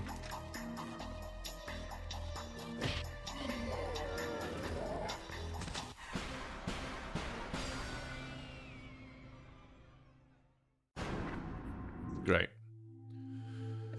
And over here we have a yellow passkey. Access to selected areas. Good stuff. Right, let's heal up a little bit. So what we will do is, because Cole has a lot of healing items, what we will do is we'll give some of them to McFadden here. And have her heal some of our soldiers. So I'm going to move all of those as well. So what do we have? Yeah, that's a lot. Right, this should be enough. So you take one of the painkillers. One bandage to Thierry. Actually, Yarrick is okay. But Cole, he needs some help. There you go. And now we save.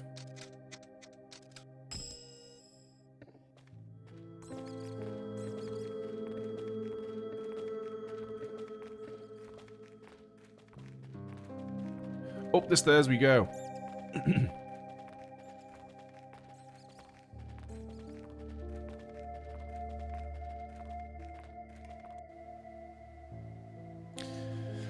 Oh, this area. Oh, yes. Oh, yes. There are some of the toughest fights in this room. Captain Sullivan or Captain Warshak? Captain Warshak? We weren't expecting any direct support. Change of plan, Sullivan. The fate of Group 1 changes everything. I have orders to collect what's left of Group 1 and then pull out. Your team and McFadden are to pull out immediately. The chopper should be here within an hour. Good to see someone in Team 1 made it. Pull out? You must mean to evacuate Joan. I've got orders to move on. Your orders have changed. Look, this is from the top, from the General himself. Contact HQ for confirmation. This doesn't make sense. This is Sullivan. Team 2, Alpha Zulu Bravo 1. Please confirm instructions to pull out. Over. Verifying command codes. Pull out confirmed. Further instructions will follow. Please wait for the helicopter on the museum roof. Over. 10-4. Over and out. His name is Nathan Thanks, Capitan. guys. One of the bodies is at the sewers Is it entrance. really? The other ones are at the northern port area. Be careful. Oh, I missed it, but yeah, probably is Seems as a bit well. strange, but an order is an order. Right, let's move. Let's head for the roof and out of here. Do you know what though? For a game that came out in Poland in the 90s, I'm actually fairly impressed by how good the translations and the acting is. It's pretty good. It's impressive that a game from Poland got this much attention back in the day.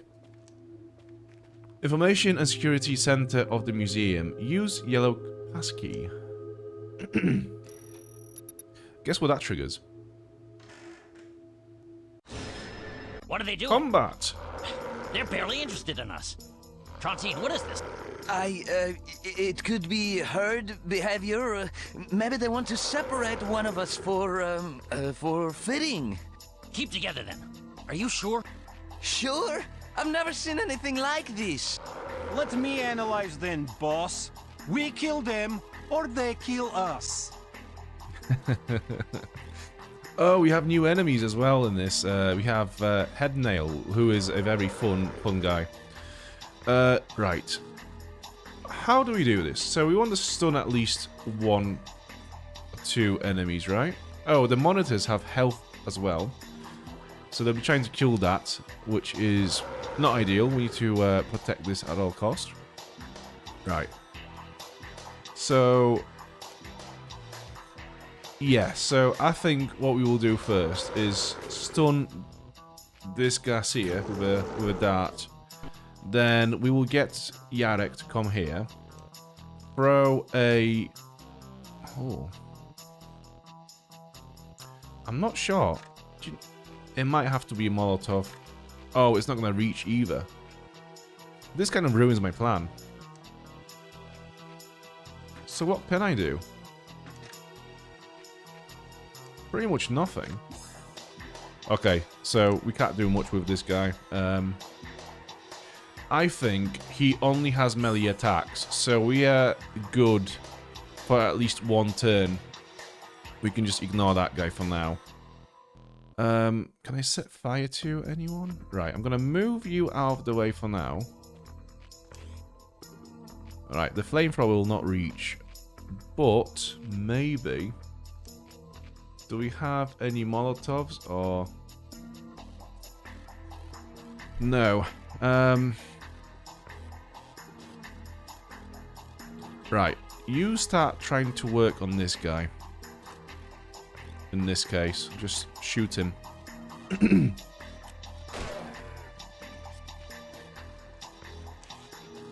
You, why don't you try to... actually, you could set him on fire. That is probably the best move. Because there are so many enemies here. I'm especially worried about this guy. Yeah, I think we need to apply fire to this Garcia. Just so he takes some passive damage every now and then. Accuracy, absolutely, because you are completely useless with weapon. Yeah, stand over there. Okay. That's all of them.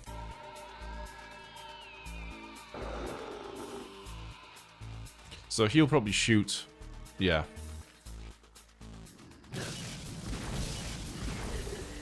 Oh, this is not good. That's like half of its health bar.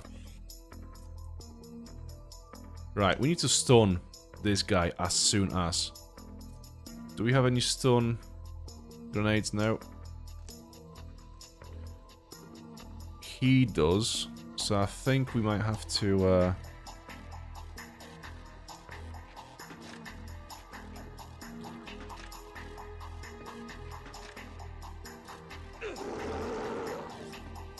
Right. Now, you go over there and see if you can stun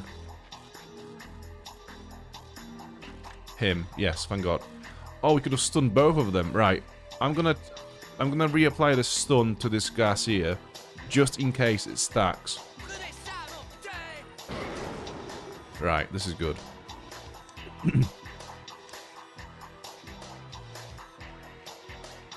I'm gonna try to set him on fire. Can do it from over here. Yeah. Right, good, good. He's cooked. Yeah, he's cooked. Now, what about you? What can I do with you? I think a shotgun blast to the face is what you need right now. For 28 points. Really good. Right.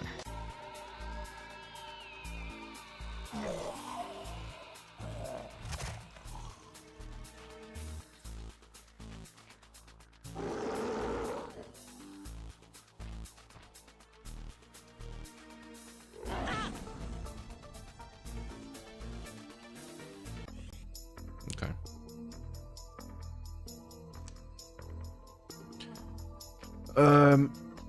Yeah, so now all you have to do is just finish off this little guy here and then move on to this jet Elmer over there. So Garcia is cooked now as well.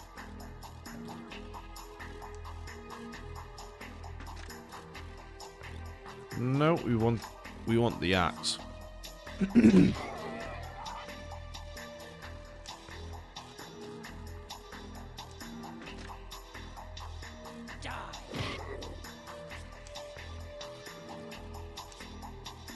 Okay.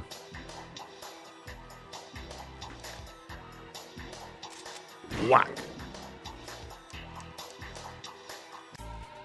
Okay, so Garcia's gonna get cooked. The Jet Elmer might wake up in this turn. Oh, for fuck. Really? Oh, you're kidding.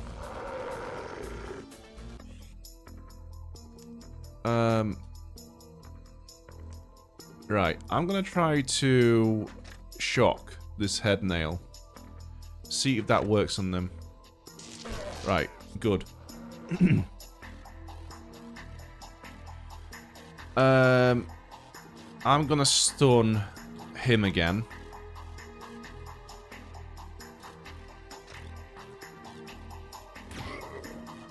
Good. And we can't stun this Garcia yet because it's too far. So for now, we'll just stay here and deal more damage to this Elmer. Okay, she gets to have a go.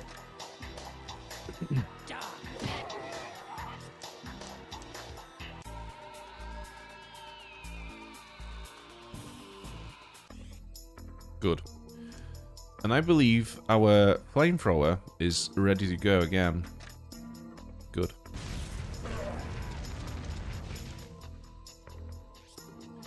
So I do believe that with some more damage, this head nail is cooked as well.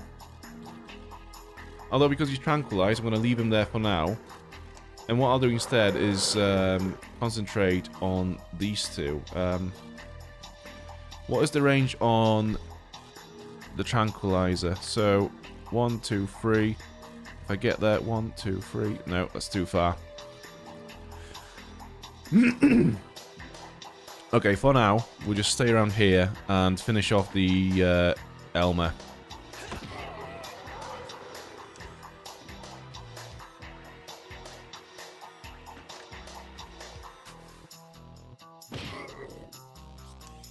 Good.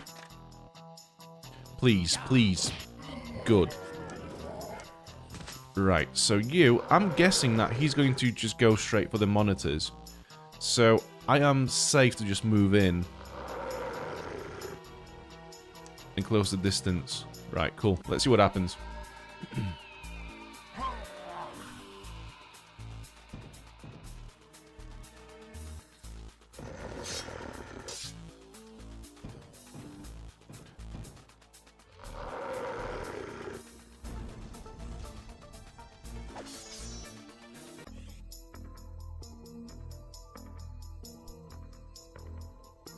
Oh, this is so good. The tranquilizer seems extremely strong in this game. Well, it is in a way that it allows you to take away some of your enemies' turns.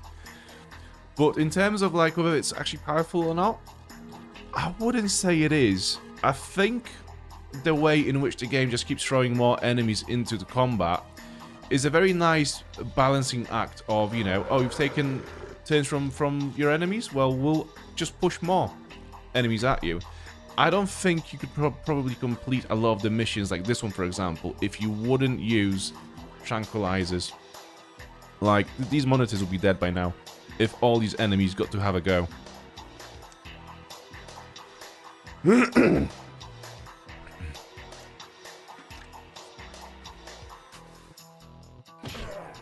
Okay, so he's cooked.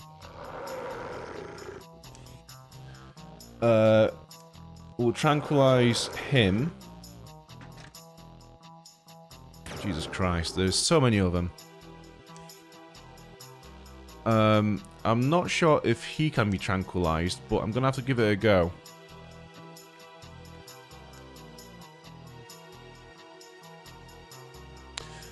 Or do I?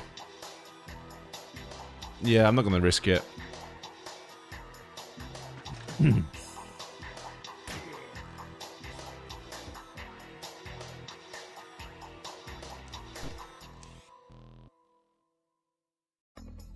Okay. You get in here and try to take him down.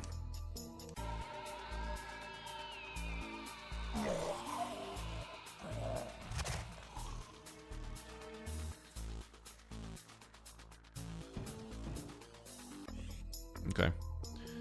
Can I set him on fire? Not yet. Do I have anything else? Actually, no, the napalm isn't going to do it.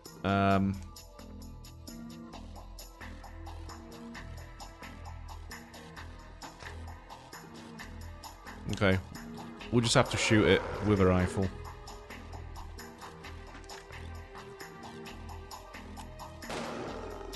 That's good damage. That was really good.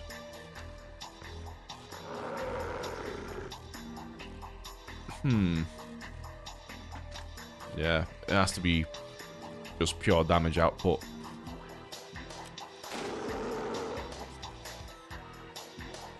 So, I'm gonna use Thierry as a meat shield to protect the monitors. Yeah. Okay. Can I use the shotgun from there? Yes, I can. Good. 22. You throw a knife. Good. Let's see what happens. Yeah, this is what I wanted to happen, to be fair. Better him than the monitors. Cool. Can we apply fire to them? Yes, we can. Do we have either Molotovs or we could stun them?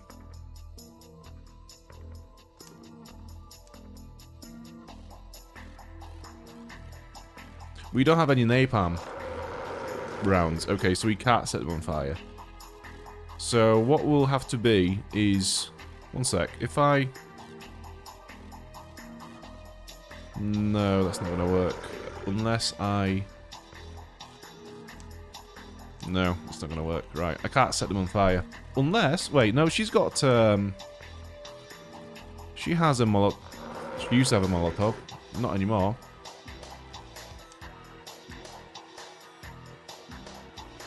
Right.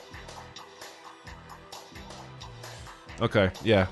We have to. You have to use a stun bomb on these two, and then a grenade, maybe. Yeah, just throw an aid. When in doubt, just throw an aid.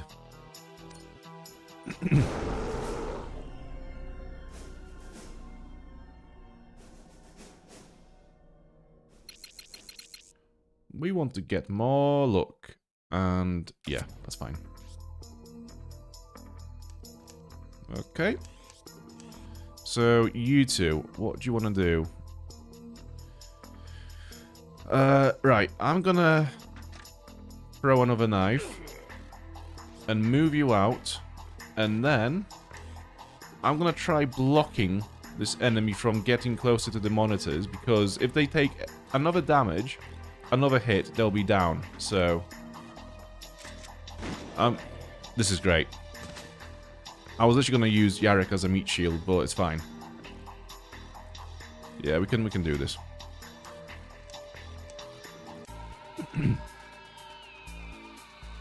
So in terms of like difficulty and how much you have to think about what you want to do next and strategize to prevent a certain outcome, which is the destruction of these monitors, I would say this is probably the most difficult fight we've had in this game yet.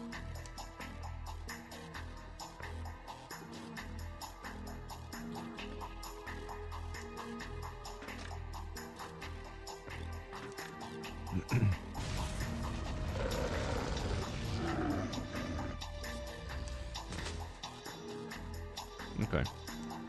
Yeah, I think he's scoped.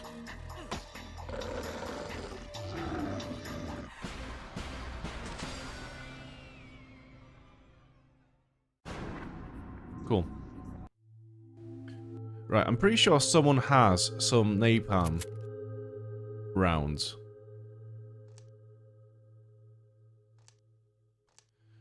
Apparently not.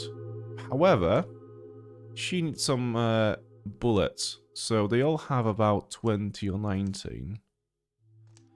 So you give her 4. You also give her like 4, and so do you. Because she needs them more than you do. You've got all the other weapons, and she doesn't really have anything else.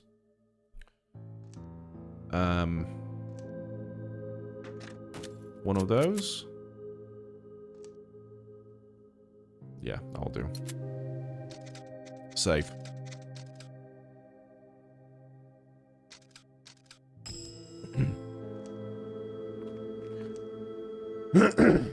Right, let's go this way.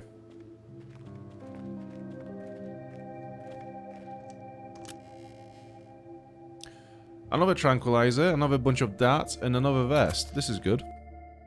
So who do I'm gonna give the tranquilizer to her, I think.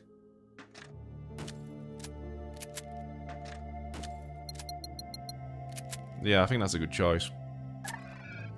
It gives them more of a purpose.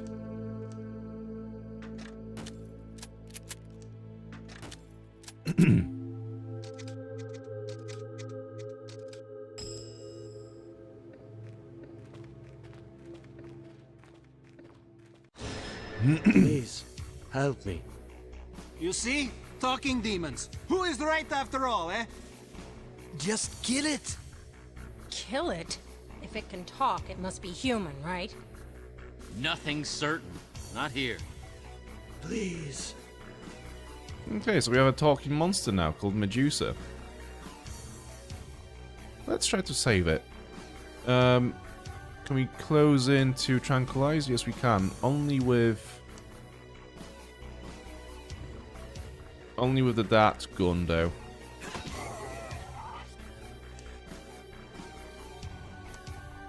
I would rather you stun him because the other guys do more damage. So I think if you can take over the stunning duty, the tranquilizing, then I think you should go for it.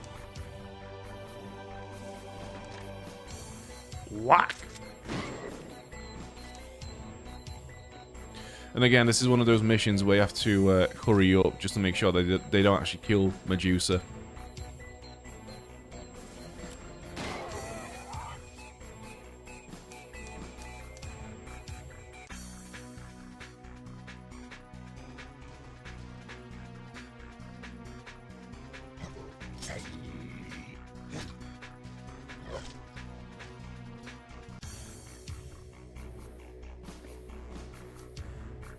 Okay, so we need to split our soldiers now. So 2 will probably have to stay here and just finish off this Elmer, while the rest goes over here to take out this guy.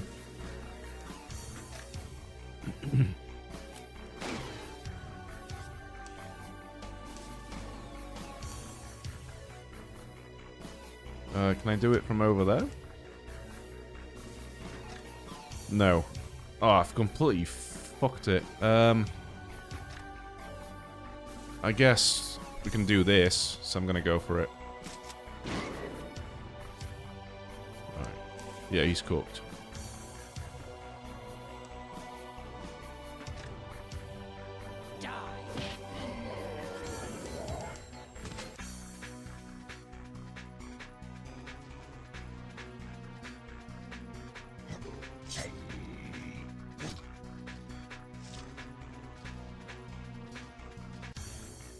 Okay. Let's screw you up just in case more enemies arrive.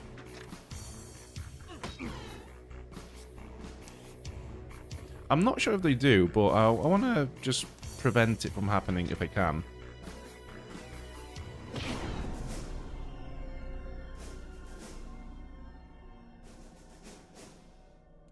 Look.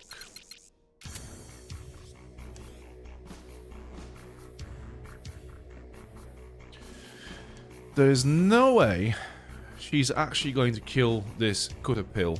If she does, I'll be very impressed and I'm going to take back all I said about her shitty aim. Let's see what happens.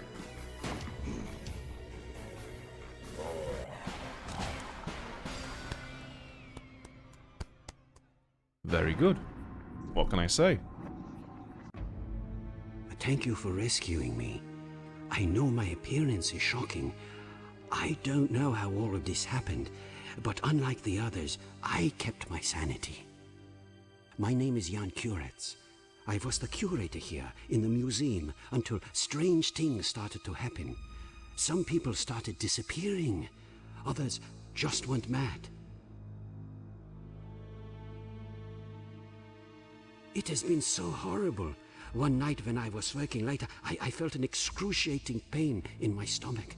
And then I felt my spine being twisted. Oh, you can't realize how scared I was of what it felt like. Amazing. You seem to have kept your mind intact. I hope once we get you back to humanity, something can be done. Get him back! Maybe you don't notice, he is a demon!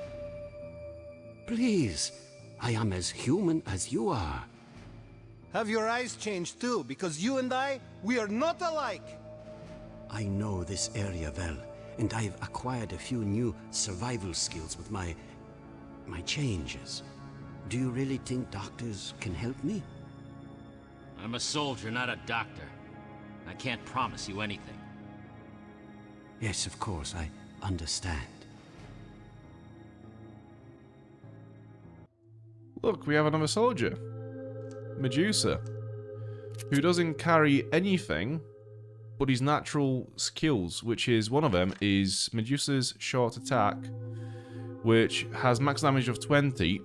However, I believe that it also tranquilizes enemies, or was it this one? I'm not sure. One of them tranquilizes enemies. Okay, let's apply some healing. So mostly Medusa. Let's give him some food. And another one. There you go.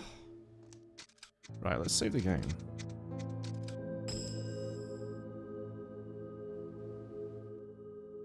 Another chest just down here.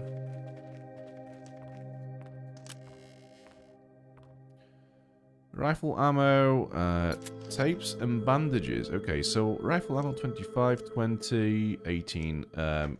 Give him 2. Yeah, that's fine. Save again.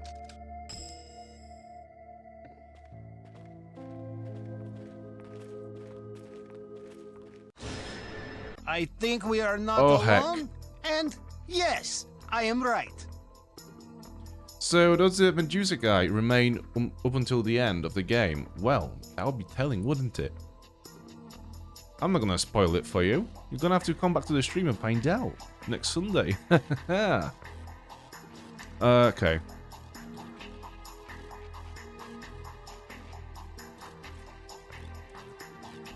God damn.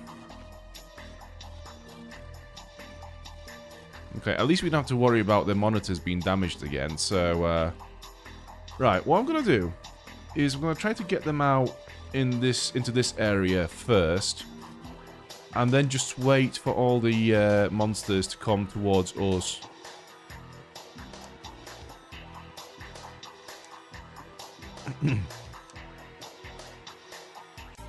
Let's see what they do. Yeah. To be fair, if we group them all together into one tight space, like around here, we could just literally bombard them with Molotovs and grenades. So that's what we'll do. Let's just stick to this corner here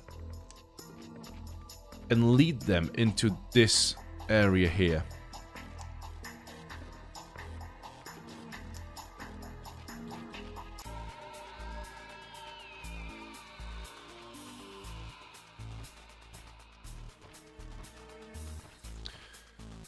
Okay, it's not quite what I had in mind, but I'm not sure if it's going to get any better. Or maybe it's not really going to get... Do you know what? No, actually,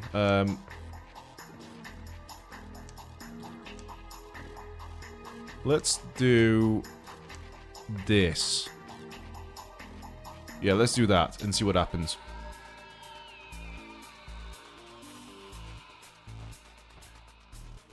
That's more like it. Yeah, this is perfect. This is ideal. So what we'll do now is let's just see what we have on each soldier. So I could literally just yeah, flamethrower all 4 of these guys. That's a lot of damage in one hit. Yeah, so all these guys can die during the next monster turn if we play this right. So who's got a grenade? To be fair, a grenade is an overkill.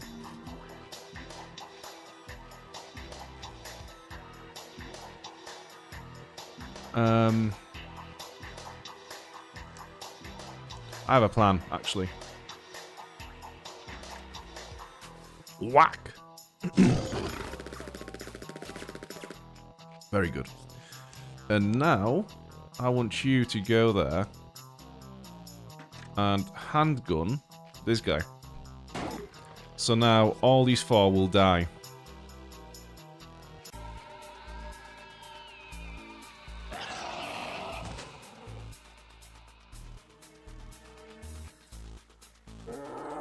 This is so satisfying. This is plan well executed, coming to fruition. It's so good.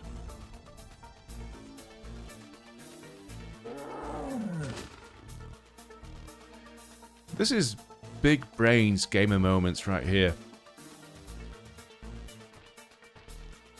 Now, those 2 are what worries me the most. They managed to somehow split themselves apart. So it's not the worst. Right, I know what to do. What I'm going to do with this guy is... Actually, no, wait, hang on a minute. If I move him there... Yeah. And you, please, please do not miss. So good. So good. And you just snipe him from over there.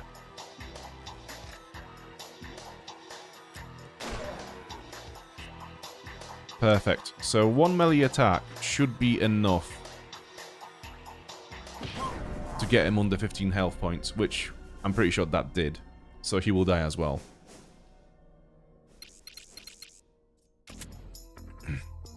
Cool. So the only person who's not had a move is Medusa, who is actually quite slow, I've noticed. You can't move that far.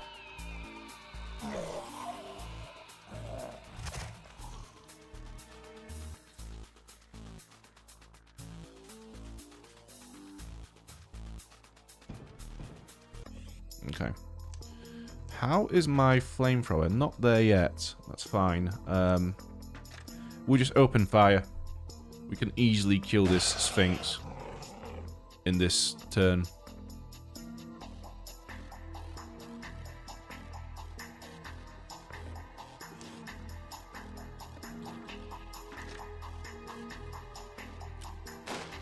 Very good. Very good. I'm gonna wait for him to get a bit closer to us. And then stun him with the shocker. You hide over there. You hide over there. You hide over there. Everyone turn around just in case.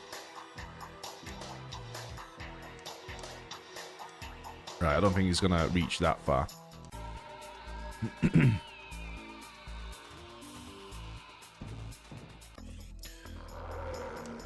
I was hoping he's gonna move in a bit closer.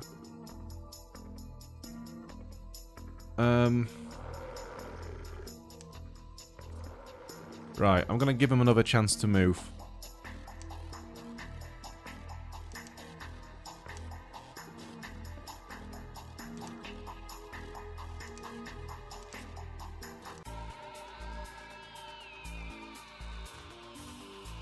Okay. Alright, this is it. Before I move in with him to stun him, I'm gonna just shoot everyone. Shoot to everyone first.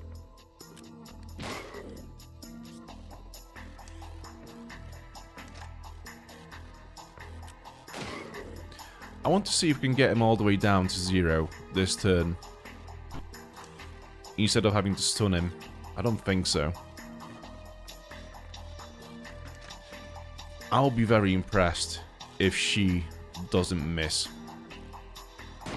So good. I mean, it's only like 3 health points, but well done.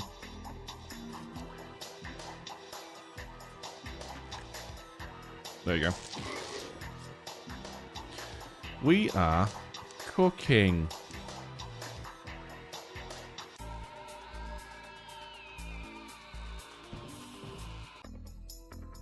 Okay.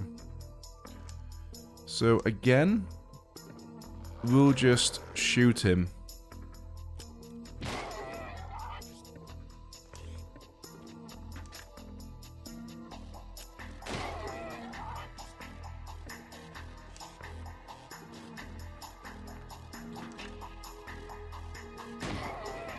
Actually, I just realised I might have opened there for an attack. I think she's going to get bombed by the Garcia over there.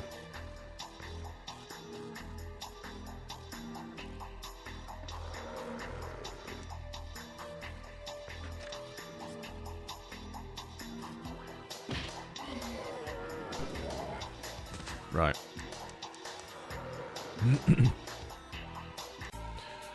Let's see what happens.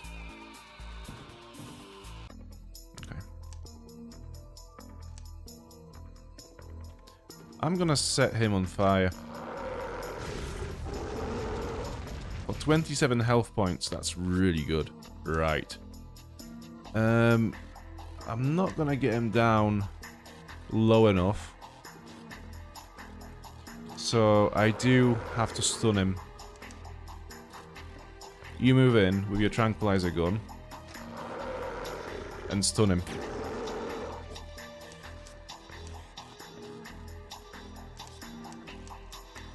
Cool.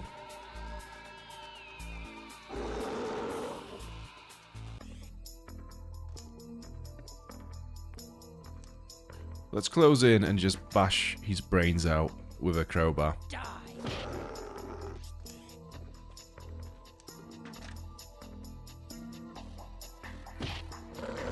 Good.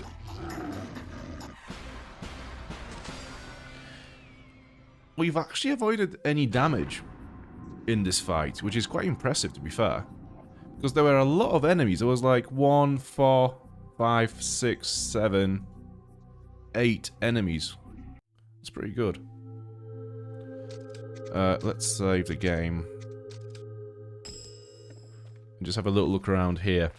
Just to make sure we've not missed any chest. There's another one over there.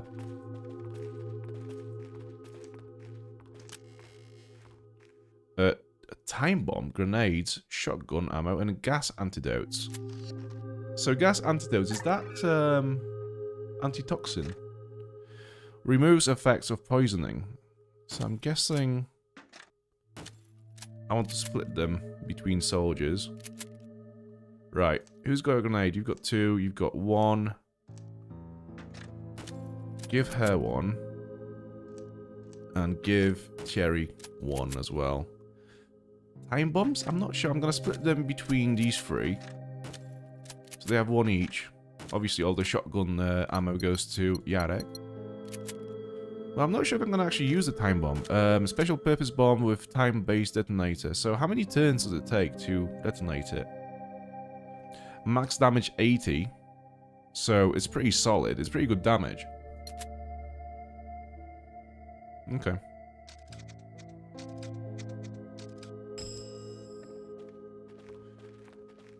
Well, let's go up the stairs. Oh, the music. So good.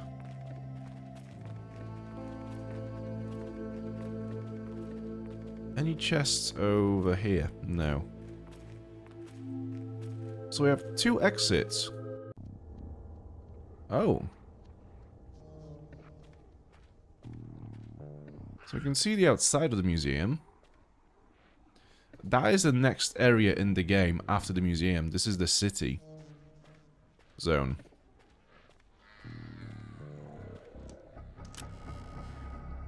The ambient noises of monsters just roaming around. Little growls. So good.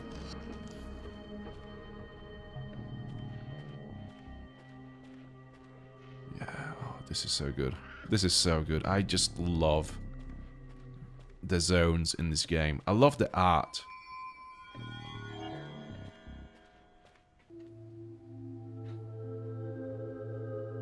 Right, let's go in here. Okay, so this is another section of the museum. I'm going to end this one here for tonight. We have probably a little bit above halfway through the game now, so I think it's only going to take another stream next Sunday to complete this game. Thank you so much for watching. I honestly did not expect anyone to be interested in this game, considering how old it is and how just forgotten it is. So it means a lot that people are actually joined in and stayed to watch it. So thank you so much. We are back to New Vegas tomorrow. We will start the Honest Hearts DLC, and then we'll be continuing with that game on... I'm not sure if it's going to be Tuesday or Thursday, because I'll be away on Wednesday. And then we are back to New Vegas again on the Friday, and then Gorky 17 again on Sunday. And after that point, who knows? We'll see what the future brings. So for now, thank you so much for watching. And, yeah, have a good night, and I'll see you tomorrow.